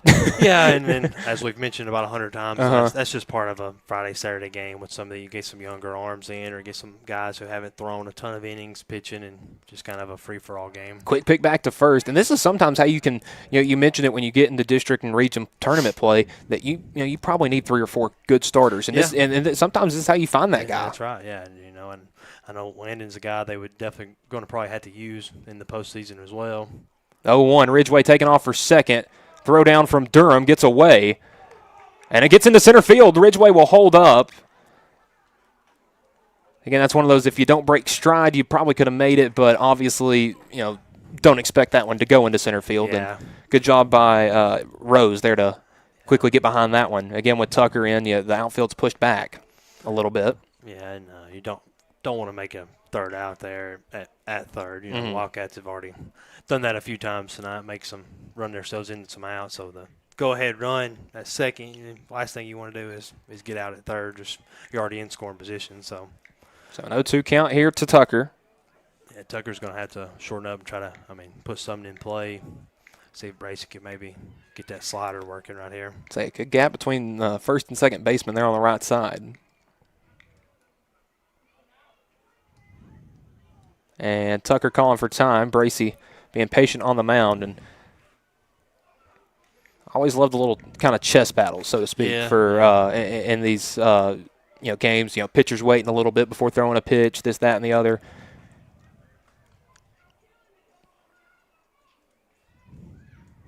The 0-2. That one's going to miss outside, ball 1. Yeah, not a bad pitch out there. Pretty tough to lay off, and I think that might have got their signs crossed as Brooks looked like he was not expecting a breaking ball right there, and they made on meet a little bit.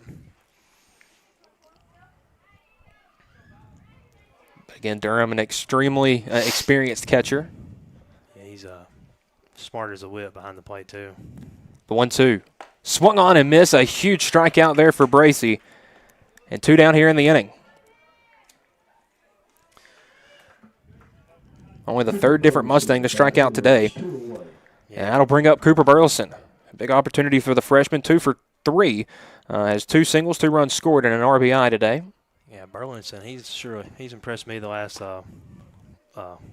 couple nights. I haven't watched many Loretto games this year. Obviously, been doing Lawrence County games, but he's looked good at the plate. Looked good on the mound earlier, and obviously wasn't going to be a long outing. Yeah, and gave up a few hits there, but still the stuff looked good for a freshman for sure. It's a big spot here. The 0-1 inside. That'll miss for ball 1. Yeah, Again, it looked very similar to the first pitch. It was called a strike. Yeah, looked pretty good. I don't know. Had a bunch of movement on it. Again, if a ball has a late break, we're obviously not going to see where that comes into the zone at. As that one misses upstairs for ball 2. Yeah, Landon needs the challenge here. Try to get this out. Don't need another free pass. And again, Ridgeway a good runner at second. So, anything in play could be dangerous as that one misses in the dirt for ball 3. So 3-1 count. Jaden Aaron on deck for the Mustangs. If Burleson is able to reach. That one shot out into left field, and it's going to drop in front of Clayton for a base hit. They're going to wave Ridgeway home, and actually he will make a late turn. Again, the arm of Logan Clayton not being tested in left field this time. Again, we talked about the close play at the plate last inning. It was Johnson scoring, getting under the tag of Durham, but one that we thought was an out. So obviously the Mustangs don't want to try to press their luck twice there. And that will bring up Jaden Aaron. Aaron's had a rough day of it today, 0 for 3, 2 strikeouts and a pop-out as Coach Wright out to have a conversation with his pitcher, Bracey. Yeah, I was looking at Aaron last night at the plate. Had a good night, went 2 for 3, had 2 doubles, scored 2 runs, and has a chance to give the Mustangs the lead here in the 6th. A back-and-forth game for sure. Lawrence County got out to an 8-3 lead heading into the 5th, but the Mustangs with a 5-run top of the 5th and then a shutdown inning from John Tucker on the mound has us where we are now, tied up at 8 here in the top of the 6th inning. Runners on the corners for the Mustangs. Micah Ridgeway at third. At first is Cooper Burleson, his 3rd hit of the day. Yeah, Burleson's been impressive for sure. Definitely a guy that's going to be in the lineup for the next 4 years. So a big spot here for Bracey. See, just need an out to preserve the tie here. And I know Aaron, he's due a hit tonight with 2 strikeouts and a pop-out. So see if Bracey can settle in and get this out. And maybe the Wildcats can get some runs across in the bottom half. Either way, the Wildcats are going to have to score. Yes. Somebody's going to have to. Somebody's going to have to. So, if Loretto scores here, it's not the end of the world. Because I think this is one game that neither team actually wants to go into extra innings. No. It's like, we'll probably have to get me and you out there to throw some pitches. I don't think anybody wants to see that. So the first pitch outside for ball 1. It looked like he took a little velo off that. I don't know if that was a changeup or if he's just trying to place it a little bit. 1-0, shot through the left side, a base hit for Aaron. Gets by the dive and grab of Emerson. Ridgeway scores, and the Mustangs have climbed all the way back in front for their first lead since the top of the 3rd. It's 9-8. RBI single there for Aaron, his first hit of the day. And that scores the runner Ridgeway, who reached on a walk. So 2 outs, runners at first and second for Dylan Thompson. Another Mustang with 2 hits today, 2 for 3. 2 singles, a run scored, an RBI, and a fly out to right field. Yeah, 2 outs here, so still get this out and hold them to 1 run, and then hopefully we can go hit for a while.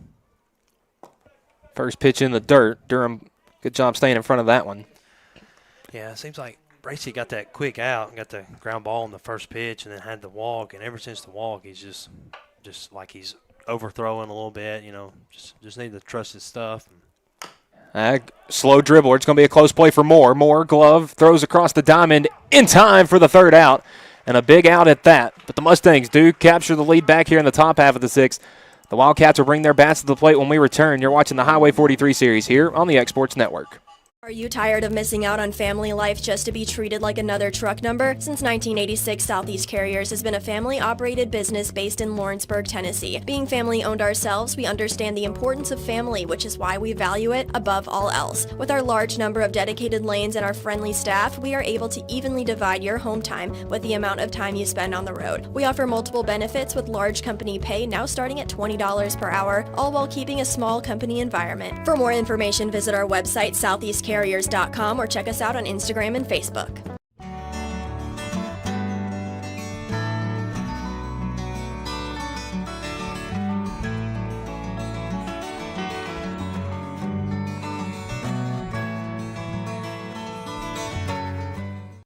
A&M Medical is Lawrence County's newest medical clinic, specializing in urgent and primary care. Practitioners Andrea Bain and Meredith Hutton bring years of experience and compassion to keep you and your family healthy. A&M Medical features a separate well waiting room to meet your needs. Visit today and ask about A&M's weight loss program and telemedicine services. That's A&M Medical, located at 2367 Highway 43 South in Leoma, Tennessee. Going the distance with local sports. This is the X Sports Network.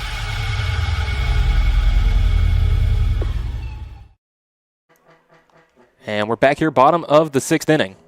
Mustangs take the lead back off the RBI single from Jay Nairn. And now the Mustangs going to be looking for a shutdown inning on the mound from John Tucker, but the Wildcats want to capture that lead back. And what a time to do it with the top of the order due up.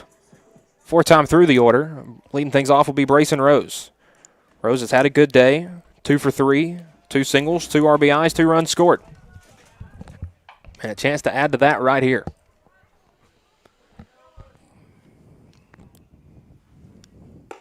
The Wildcat center fielder would take a first pitch high and outside for ball 1. Yeah, Wildcats need to take advantage of their top of the lineup being here and put a crooked number up. And swung on foul tip.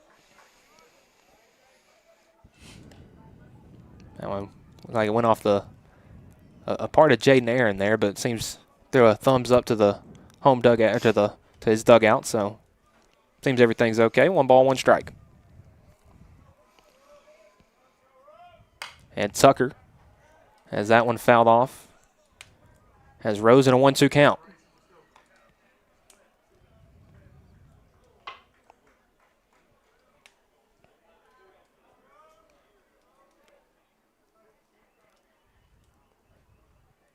And Wildcats coach Clint Wright just having a quick word with his batter. Yeah, it looked like Rose. I don't know if he pulled some, but he took him a second to kind of stretch his back out. So 1 ball, 2 strike count. Aaron setting up outside. And that one swung on, ground ball, back to Tucker. Fires down to first in time. And 1-3 on the putout. As Tucker, who started the game at third, now on the mound, using some of those defensive skills. And love to see a good PFP, obviously. You know, some people have the narrative that pitchers aren't athletes too, and I am majorly against that. Yeah. So that will bring up Jack Emerson, who's had a whale of a day, 2 for 2, 2 doubles, an RBI, or 2 runs scored, drew a walk his last time up, and goes first pitch swinging there, fouled off into the net. And Emerson was one of those that had a slow night at the plate last night. But it's really turned the tide. Went over 2 last night.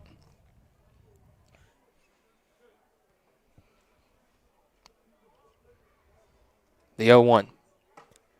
Inside, just misses.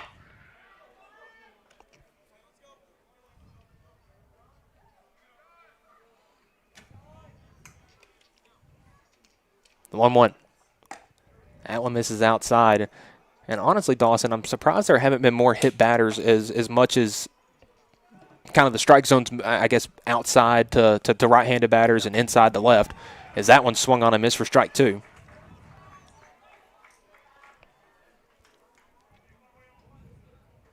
So 2 balls, 2 strikes to the Wildcats shortstop.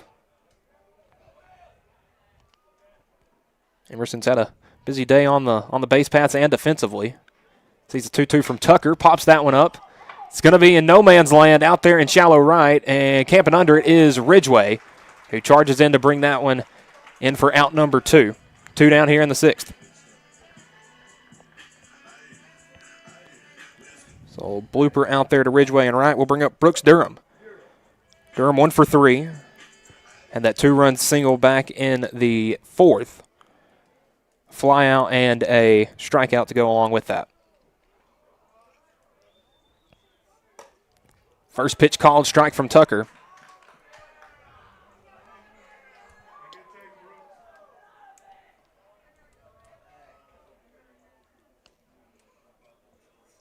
The 0-1 in the dirt for ball 1. Gets away from Aaron, but nobody on.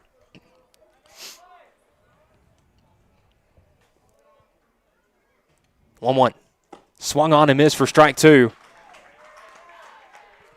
Tucker going with the off-speeder out there. Now a chance to get out of the inning. The 1-2. Swung on and missed. John Tucker is fired up. Has a 1-2-3 sixth inning. Taking down the 1-2-3 in the Wildcats batting order. The Mustangs, a chance to get some insurance runs when we return. You're watching the Highway 43 series here on the X Sports Network.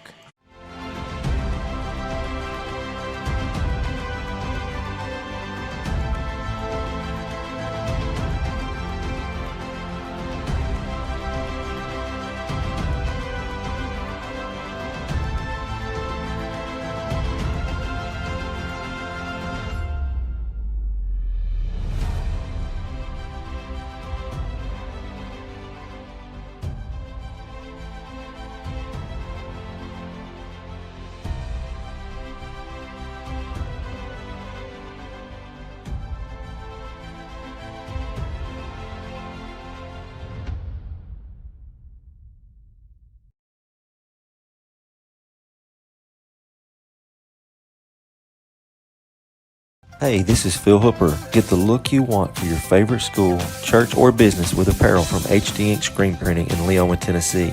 Got a logo you need embroidered or screen printed? Let HD Ink give you the professional look that sets the bar in today's world. We do fundraisers and custom designed apparel and so much more. Call today, 931-201-2961, or come see us at our new shop located at 26 Ingram Road in Leoma. Remember, HD Ink for the look you want and the look you deserve.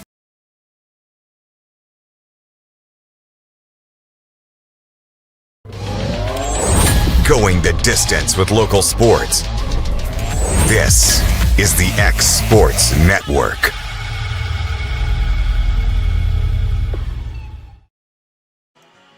Back here at Tom Cruise Field, top of the 7th inning. New arm on the mound for the Wildcats was the shortstop. Now the relief pitcher, Jack Emerson.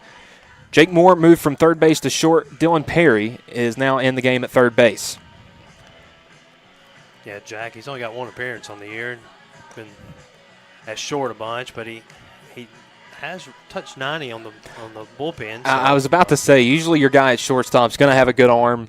So definitely, I remember Loretto was playing, can't remember if it was sub-state or the region tournament against Camden Central.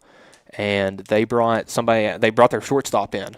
And I was with Dusty Kaiser calling the game, and he goes, man, that kid's fastball's looking good. And I'm getting the other kid's line done, and I see the first pitch, and it was a breaking ball, and I just saw the number 86. And I was like, okay, whatever. First pitch, 94. And you're like, oh, wow, okay. I think he's at Troy or Rice or something like that. I mean, when you got that kind of arm on the mound, you're going somewhere. That's pretty impressive for sure. So leading things off for the Mustangs, that'll be Braden Bennett, 9-1-2. Go the Mustangs here in the 7th. First pitch from Emerson, high and inside fastball, had Bennett late on the swing.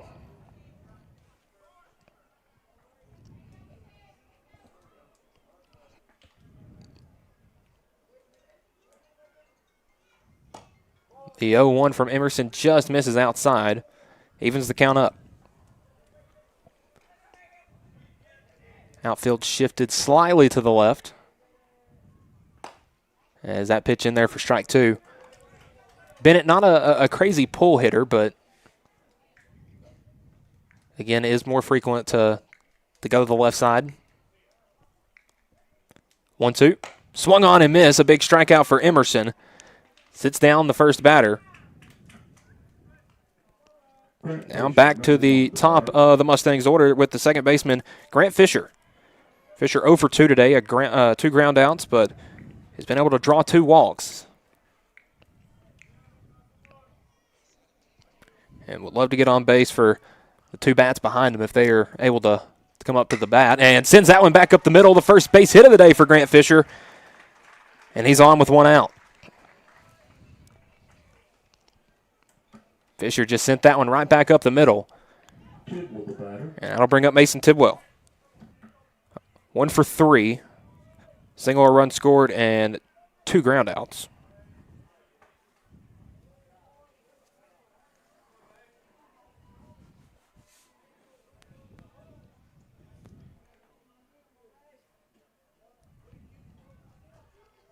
First pitch breaking ball. Stays just up.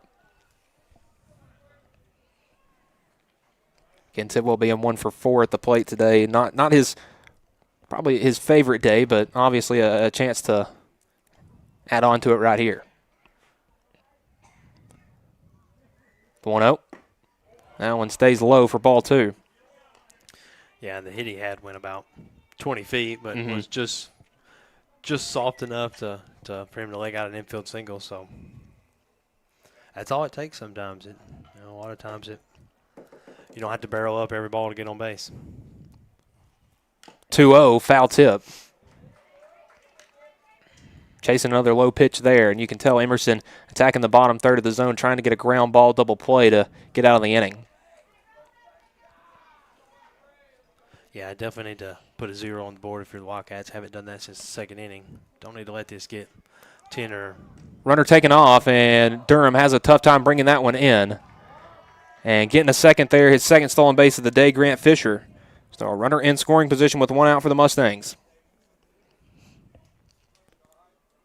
And Durham looked like that one may have come back up and get him off the bounce there. So home plate umpire out to quick conversation with Emerson as Coach Wright checking on his catcher. As Coach Curtis out there as well.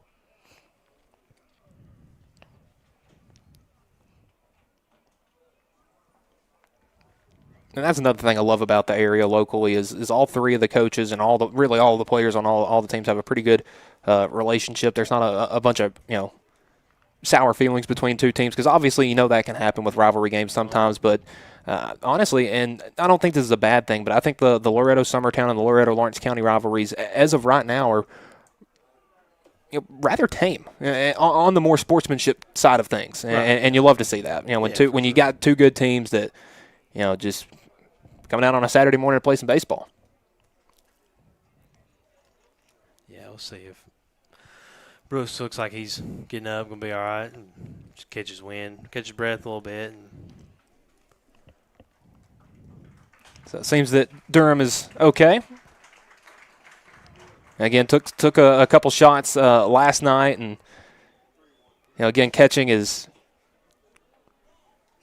I would say, probably the least fun position to play. I mean, it's just it feels like you're kind of just sitting back there as a battering ram, so to speak. Yeah, it's definitely not a position I would.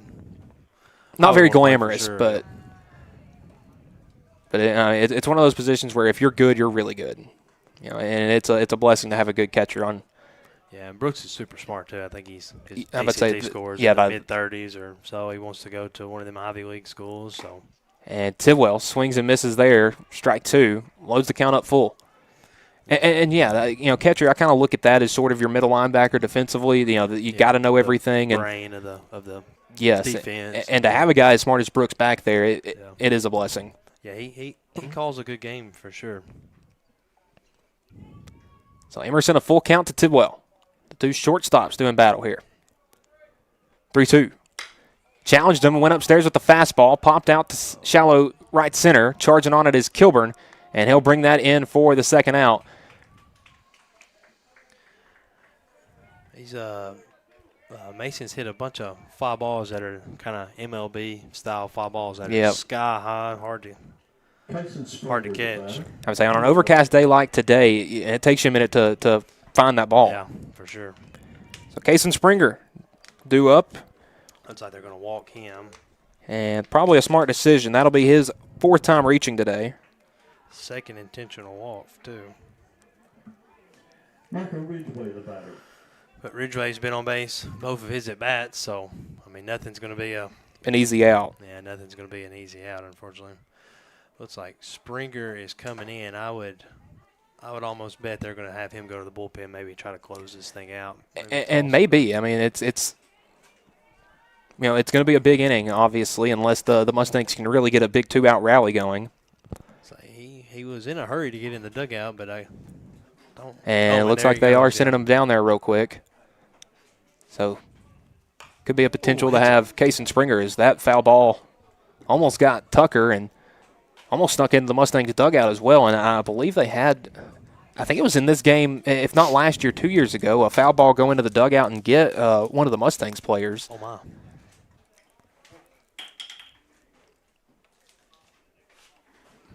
So an 0-1 count here to Ridgway. Both runners taken off. Bunt is foul. Tip off of Durham again. And, boy, talking about somebody that wants to see that third out so he can get out of that catcher spot. Unfortunately, he's taking a beating this inning. So you saw he's laughing it off a little bit right there. I'd say Ridgway trying to put on the double bunt. As Kalen Goins is in to run for Kason Springer. You got Grant Fisher at second.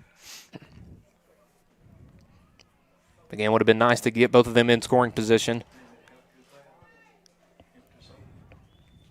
Because then a single from Ridgway could score 2. Ridgway's had an excellent day in his 2 plate appearances before this one. An RBI single, a run scored, a walk, and a run scored. He's ran the base as well and has played a good right field today and has typically been an infielder for the Mustangs this year, but doing a good job there in the outfield and even does some catching in JV games. So a real jack of all trades, Ridgway, and swung on and missed there. Strikeout for Emerson. Strands 2 runners. So the Mustangs will head to the final frame. Loretto 9, Lawrence County 8. We'll be back in a minute. You're watching the X Sports Network.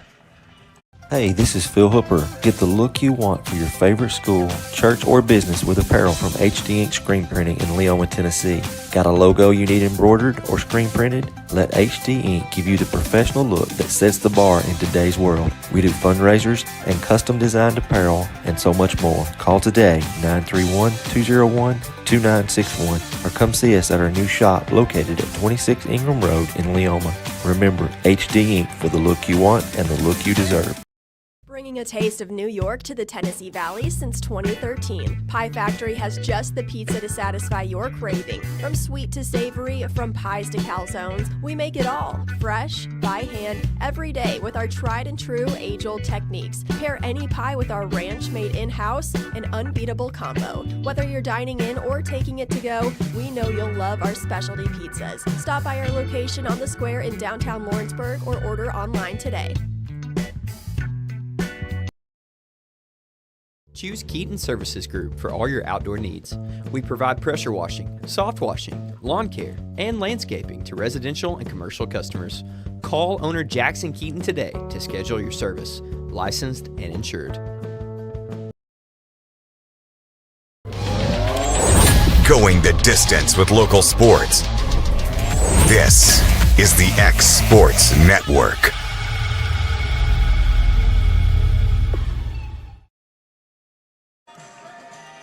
And here at the bottom of the 7th inning, Loretto 9, Lawrence County 8. 4-5-6 due up for the Wildcats. And leading things off will be Jake Moore. Moore 2 hits on the day. A double that he tried to turn into a triple was thrown out there. And then hit a bases-clearing single where he ended up on third. A ground out to go along with that. So 2 for 3 on the day is Moore. And takes the first pitch for ball 1 from John Will Tucker. And Tucker gets the 1-0 in there for strike 1. Yeah, Moore just needs to find a way on. Just find a way to get on, pass this thing down, and at least try to get one across. Next pitch in the dirt ball 2. Tucker is giving the Mustangs a good 2 innings out of the bullpen. Kason Springer did go down after he reached. That last time was intentionally walked, got down to the bullpen to throw for a little bit, so maybe a scenario where he comes in and maybe gives you an out or two as Moore fouls that one off. 2 balls, 2 strikes. Yeah, Jake, don't try to do too much here. Find a way to get on. We'll base hit in the soft liner in the left field is all you got to do. 2 balls, 2 strikes from John Tucker. That one's lifted out in the left field, a base hit. And the tying run on the leadoff man. It's Moore, has his 3rd hit of the day. Yeah, no.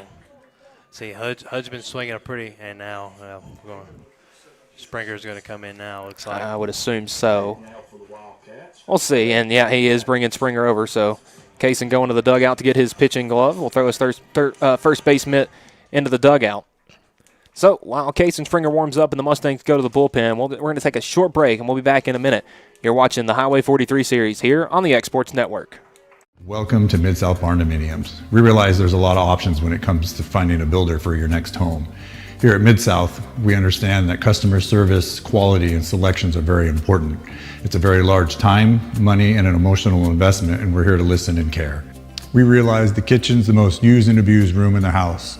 Our cabinets are locally custom made from Sanderson Cabinets out of Lawrenceburg. They're real wood, poplar or maple, whether you paint or stain. All comes with slow close hardware and many pull-out different style options to choose from.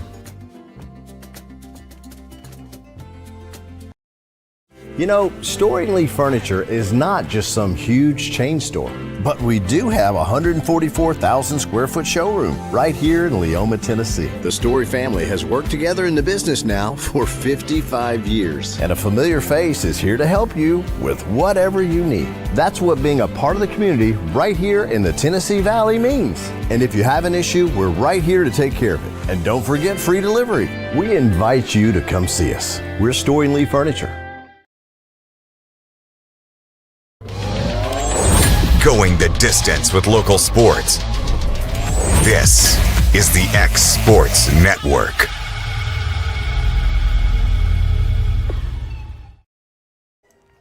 Kason Springer, the new arm on the mound for the Mustangs. And again, Michael Marks, Dawson James here talking during the break that essentially Saturdays is when you have your Monday starter throw a bullpen. So this could essentially be that bullpen for Springer, as he's got a 1-run lead, but the tying run on first with Jake Moore. And he'll have Hud Maddox be the first batter he faces. Yes. Tucker had a good final line up to this point. 2 innings, 2 hits, 3 strikeouts. Is responsible for the runner on first.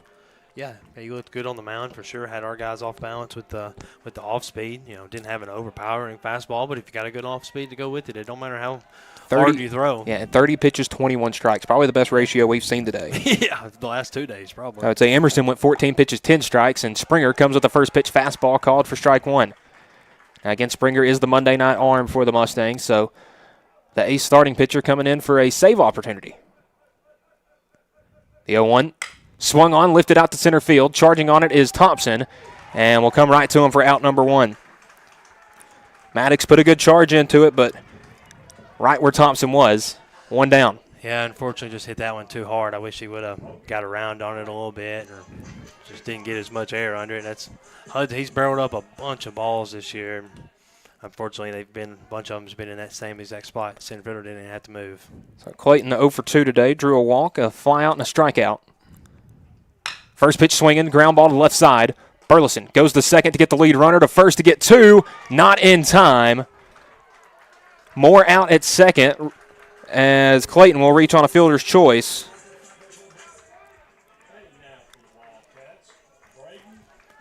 So Braden Morrison has had a great day today. Scorched that first ball that ended up hitting Logan Clayton. 2 singles since then. And lefty-lefty matchup. Yeah, don't see that very often. With 2 down. First pitch, Morrison went around. Had him fooled there with the breaking ball.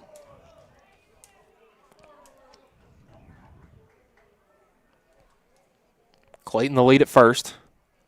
The 0-1 taken and gets away from Aaron, and a runner in scoring position now as Clayton heads down to second. Yeah, Braden's been swinging a hot bat the last couple of days, so, I mean, Clayton's got the speed. If Braden get a base hit, Clayton can probably score from second, so big spot here. And again, Morrison, and they're just going to put him on. And I would say really smart call there. Again, you look at the guys that had 2 hits. Jake Moore had 2, got that 3rd hit this inning. Morrison has 2, so just going to put him on first. Put a force out at first, second, and third. Yeah, now it might not matter today with the wind blowing in a little bit, it looks like, but Jack's got a lot of pop in the bat. So again, the DH 0 for 2 today, but has drawn a walk and a run scored. And he'll take a first pitch in there for strike 1. And has 2 flyouts to the center fielder and the right fielder. So, again, he has been testing the range of both Thompson and Ridgway. And goes swinging there on the 0-1, fouls that one off. And now an 0-2 count. Yeah, need a battle right here. See if he can, I don't know, I'm sure Springer's got a good slider or curveball or something. So, battle right here. Try to put something in play. 0-2, 2 strikes, 2 outs, and that one is fouled off out of play. Got the fastball again there, so.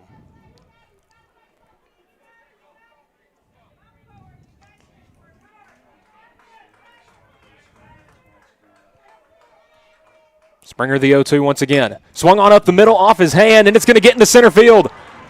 They're going to send the runner from third. A play at the plate will not be there in time, and Lawrence County has tied it up here in the bottom half of the 7th. The run scoring is Clayton, and we've got a tie ball game. Yeah, I might want to make sure Springer's okay. That ball came off his hand, his throwing hand. I'm sure that's stinging a little bit. So an RBI single from Jack Story ties us up here. And now the potential winning run at third base. Yeah, going to get a pinch runner here. As Coach Curtis out to have a conversation with the starting pitcher. Again, just looking at that hand. Yeah, probably just making sure she's okay. Tried to barehand it there when it was coming back up the middle. Yeah, that's just reaction. Yeah. I mean, that's just him reacting to the ball coming his way. So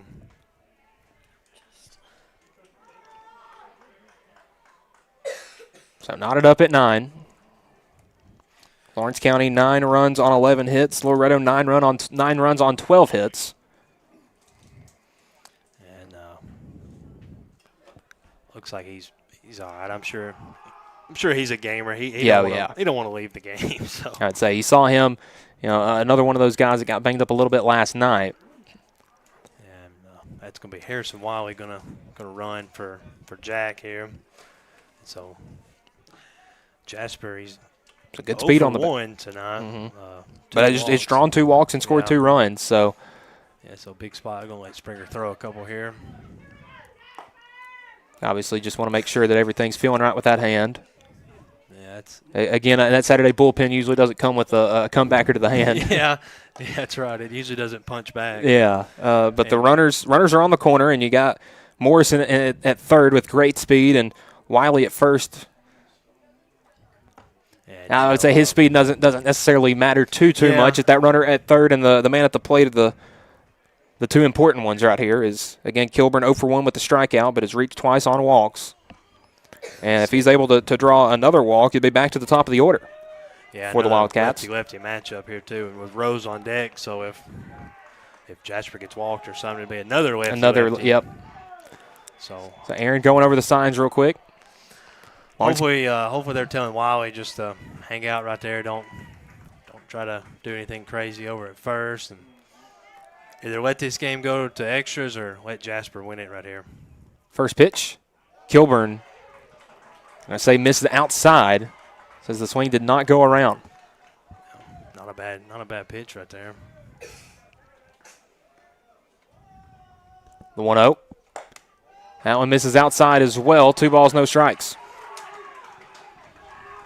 I don't know. You can answer this. What the plan would be after Springer, because you don't want Springer to go long. Yeah, I'm honestly not sure. 2-0 popped up. That might stay in. And it's going to go just out of play behind the Wildcats dugout. Yeah, it sounded like it hit the dugout. I'd say must have bounced off the roof there. So 2-1. And Jasper's going to have to going to have quick hands here. Going to have to get to the ball fast. Springer's probably the fastest velo we've seen today, so going to have to get around on it quick. 2-1 from Springer. Runner taking off for second. And misses for ball 3. It's now first base open. Yeah, and I don't know. You definitely don't want to walk him for Rose. Rose is one of the top hitters, so definitely want to come to him right here. So Springer right around 15 pitches. And the outfield's playing in a little bit for no doubles. 3-1. Half swing says he went around for strike 2, loads the count up full. Kilburn tossed the bat down, thought he had drawn a walk there. And will now have to pick the bat back up.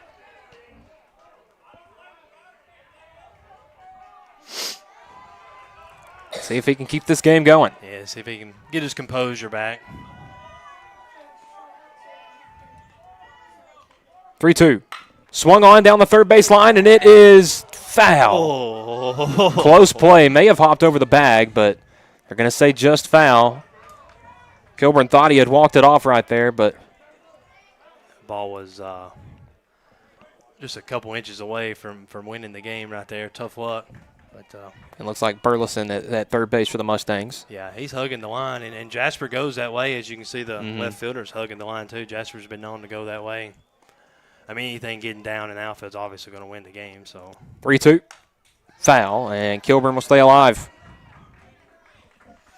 Yeah, would definitely like to see the Wildcats win it here and not have to worry about pitching anymore. Oh, yes. I was talking about who the Mustangs would have next. I really don't know who the Wildcats would have next.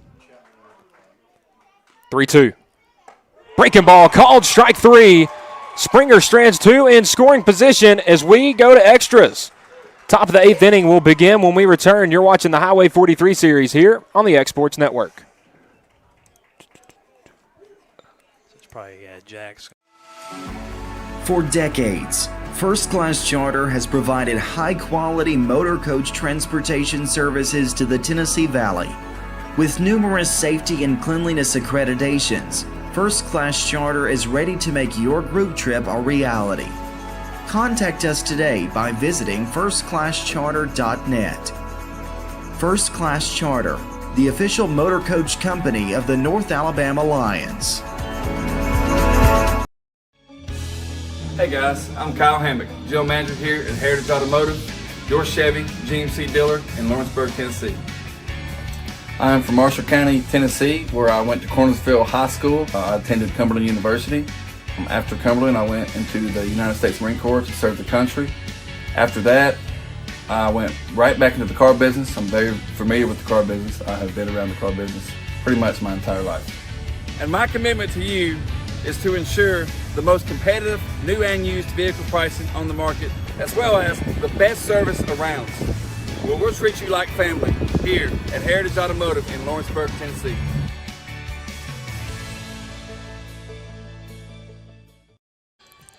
And we play on. The start of the 8th inning getting underway. Mustangs will go 5, 6, 7. Tucker, Burleson, Aaron. As Jack Emerson back out for his second inning of work.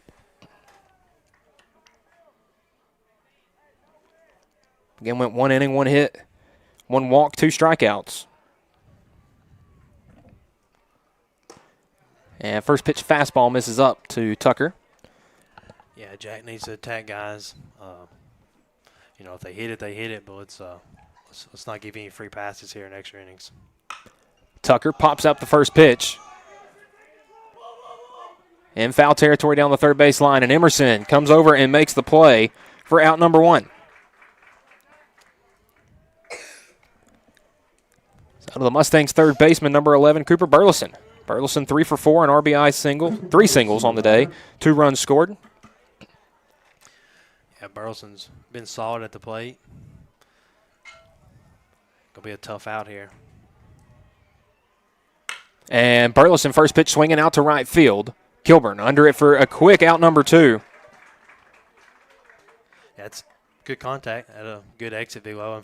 Unfortunately for Burleson, it was just right at Jasper there and right. And again, it's not a sunny day that's got a nice breeze that'll help you out. I mean, with it being overcast and a little cooler, ball's going to have a hard time flying out. Yeah, Because we've seen some hard hit balls today and still yet to leave the yard. As Aaron will take a first pitch. Had an RBI single that gave the Mustangs the lead in the top half of the 6th. And goes swinging there 1-0. Evens the count up. So 1 ball, 1 strike, 2 outs.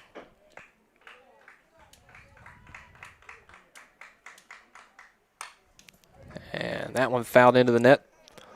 1-2 now. Have you heard anything? I thought Kaufman was supposed to, and South Lawrence was supposed to be playing at 12, but I've seen a bunch of their guys. I was about to say, I've seen some South Lawrence guys hanging around. Maybe planning on playing on this field after, maybe? Or I was about to say, technically Kaufman's home field is Denver Trap, so I'm not sure if they've got that one started or not. And they're going to say a drop third strike. The throw from Durham, a good one that gets Aaron at first. And the Mustangs go 1-2-3 in the top of the 8th.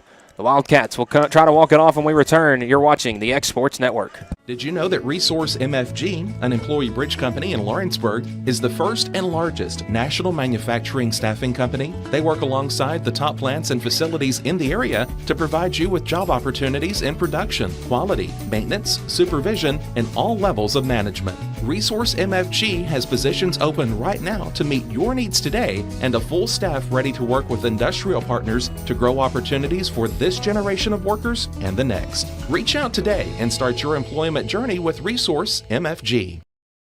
At Murray Regional Health, you'll find the expertise and technology available in larger cities, paired with the personalized and compassionate care you deserve. As the largest health system between Nashville and Huntsville, we have a medical staff of more than 200 physicians across an array of specialties, ranging from primary care to robotic surgery. They lead skilled teams of nurses and other clinical experts that diagnose and treat conditions with advanced technology. Murray Regional Health, where clinical excellence meets compassionate care.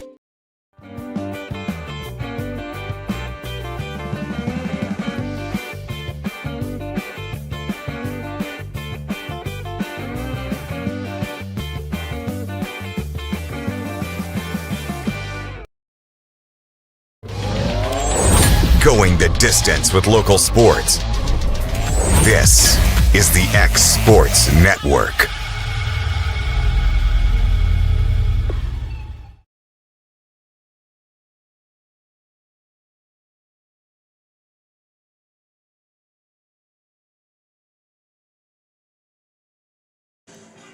And we're back here, bottom of the 8th inning.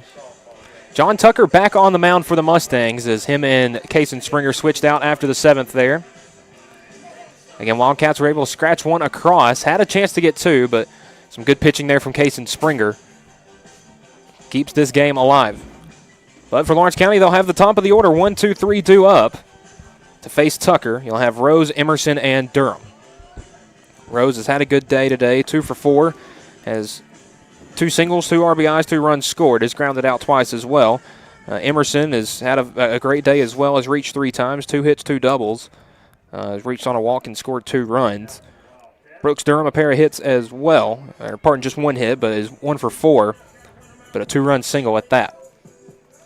Yeah, not very often you see a guy re-enter the pitch. Yeah, I was about to say, I think it's the first time we've seen that this year, but obviously he's able to re-enter because he never left the game. We just switched with Springer at first. And obviously for Loretto, that's the right decision to get Springer out of there. Yes. I mean, you want to win this game, but definitely don't want to run his pitch count up too much. Say, as that first pitch is fouled off by Rose.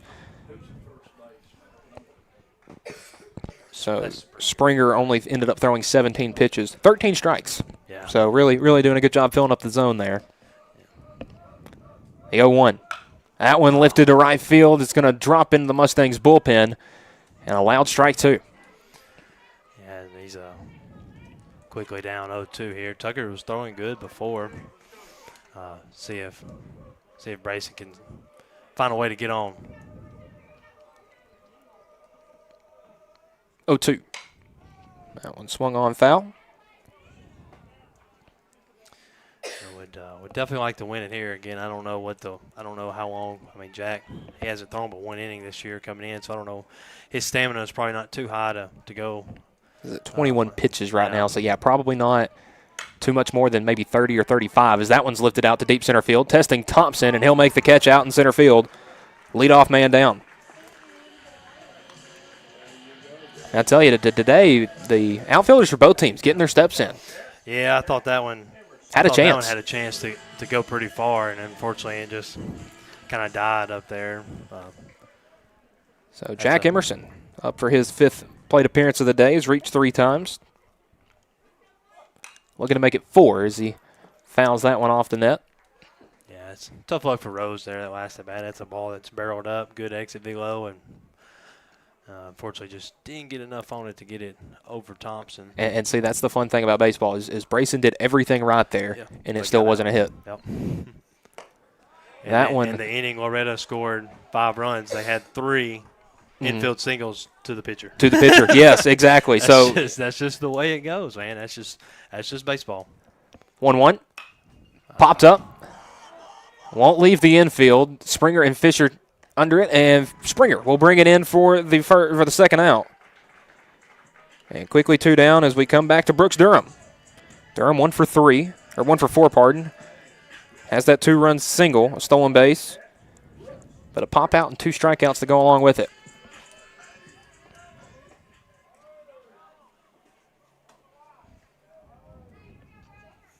First pitch swinging, and that one is foul.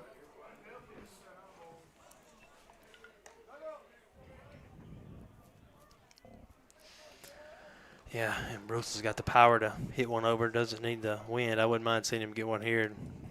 So maybe the best time to try to hit one for a right-handed bat with there being no wind, and skies that one to left field. Just got under that one, unfortunately. Bennett charges in from his left field position and brings that in for the 3rd out. So 1-2-3. Both the top and the bottom half of the innings as we head to the 9th. When we return, you're watching the Highway 43 battle here on the Exports Network. Hi folks, Bill Osborne here from the Brass Lantern and Legends Restaurants. I'm here today to tell you all about our burger special. Our famous half-pound burger special that we do on Saturdays from 11 to 4. That burger special is $9. It comes with a half-pound burger, fully dressed, fully garnished. Also, it's served with our famous Johnny Fleeman's barbecue mayonnaise that we've been doing for years and years. That comes with fries or onion rings. Only at the Brass Lantern and Legends Restaurants on Saturday, 11 to 4.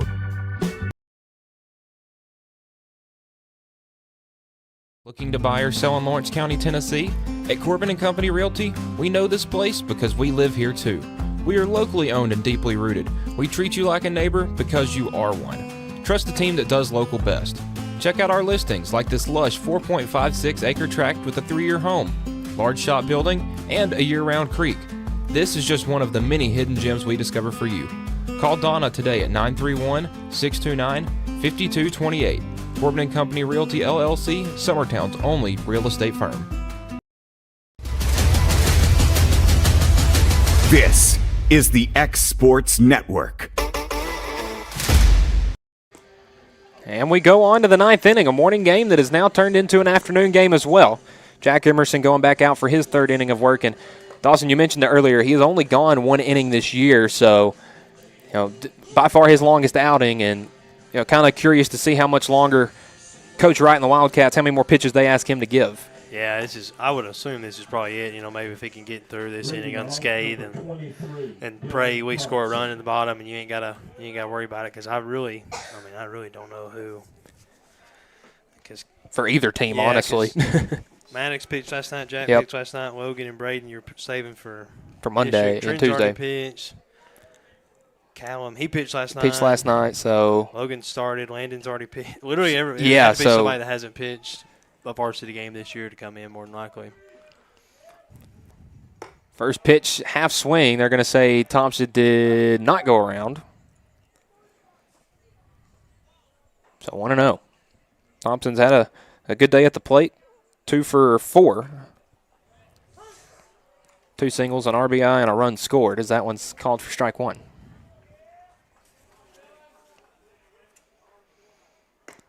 Showed bunt, pulled it back, called strike 2.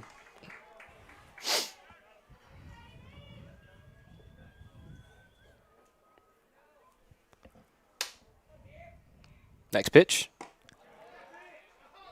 Misses for ball 2. Not a bad spot right there. Must have been just a hair low. Yeah, it probably was low. Yeah, it was probably, if it had been a ball or 2 up, probably would have been a strike. 2-2. Thompson went around, strike 3. Strikeout number, I believe that is 4 for Emerson. Another strikeout brought to you by Lawrenceburg Marine. First time Thompson has struck out today. And to the bottom of the Mustangs order with Braden Bennett. Bennett 0 for 3 tonight. Or 0 for 2, pardon. An RBI reached on an error, a sac fly RBI, a strikeout, and was hit by a pitch. He goes first pitch swinging there against Emerson. Call for strike 1. You also mentioned it during the break, as we had double-digit hits for both teams in regulation, and then now we get in the extras, and both teams have kind of settled in. And that one skied out to left center field. Chasing it back at the wall, and caught on the warning track right at the wall. Bennett put a charge into it, but Rose there to make the catch for out number 2. That'd have been a good announcer's jinx right on time. Yeah. Because that ball had to be just a couple feet away from going over. It's one of those that if the wind wasn't dying out, that one would have helped. Or maybe if it's just a sunny, warm day. I would say that's probably out. So back to the top of the Mustangs order with Grant Fisher. It's reached 3 times, 2 walks and a single. Yeah, I need to get him out and not let Tidwell have a chance to put a charge into one here, and hopefully we can win it in the bottom of the 9th. 1-0. In there for strike 1. Again, I joked with you that we only played 5 innings last night because of the run rule, that we're just making those up this morning. Yeah. The 1-1. And Fisher fouls that one off. And Fisher going to go try to walk that one off. As you could hear the sound of that foul ball. That's one of those that don't feel great. Had some guys take some shots today with both catchers and some batters, and even some guys in the outfield and the other Ellis at first base. That feels like a lifetime ago. Yeah. It was like first inning or second inning or something. Yeah, approaching hour number 3 of the game. It's been entertaining though. Yes. It hasn't been boring at all. No, not one bit. It's gone by fast, and bad thing about extra innings, you just never know when it's going to end. And the 1-2 drop third strike. Tag applied to Fisher. And a 1-2-3 inning again for the Mustangs here in the top of the 9th. We'll head to the bottom half of the inning. See if Lawrence County can send us home. That will be when we return. You're watching Loretto Lawrence County Baseball here on the X Sports Network. Banking made simple and convenient. At Builtwell Bank, we're here for you. Whether you're making a milestone purchase or saving for retirement, our dedicated financial team will walk with you every step of the way because we care. From personal banking accounts to making sure your business and commercial needs are met, we'll make sure you have a dedicated Builtwell banker that understands your unique needs and goals. Serving Lawrenceburg and Summertown. Come see us today. Member FDIC.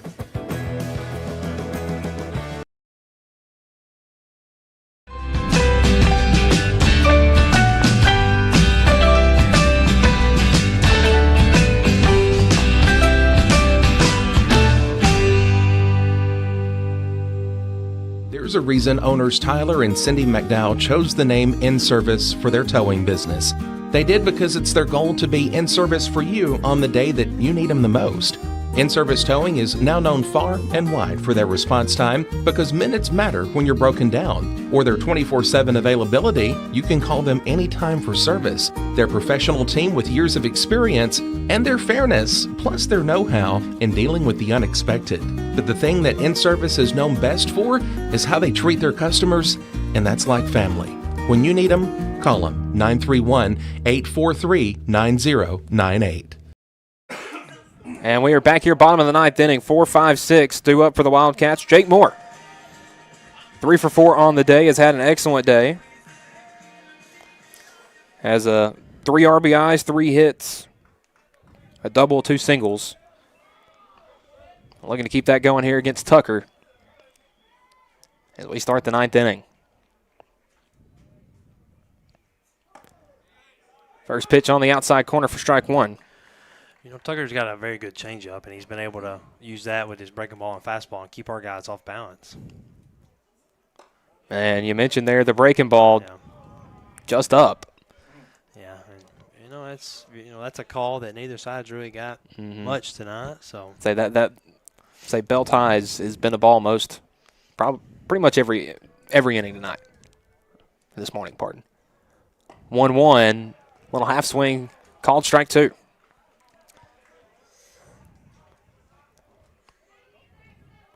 That's a pitch. If he throws that again, you got to take that to line drive to the right side. Got to go with the pitch. Again, the outfield shifted to the left, and Moore sends a drive out to deep left field at the wall, and it's out of here. Jake Moore has walked us off in the 9th, and Lawrence County sends us home in the 9th. Jake Moore, his 4th hit of the night. And that will do it. A split here in the Highway 43 Series. Loretto, a big win last night, 10-0, and Jake Moore getting chased around with every water bottle in sight. Got the umpire, too, a little bit there, I think. It's still getting sprayed. Oh, man. Maybe a water shortage in Lawrenceburg after this one, but, hey, Moore deserved it. He had an outstanding day today at the plate.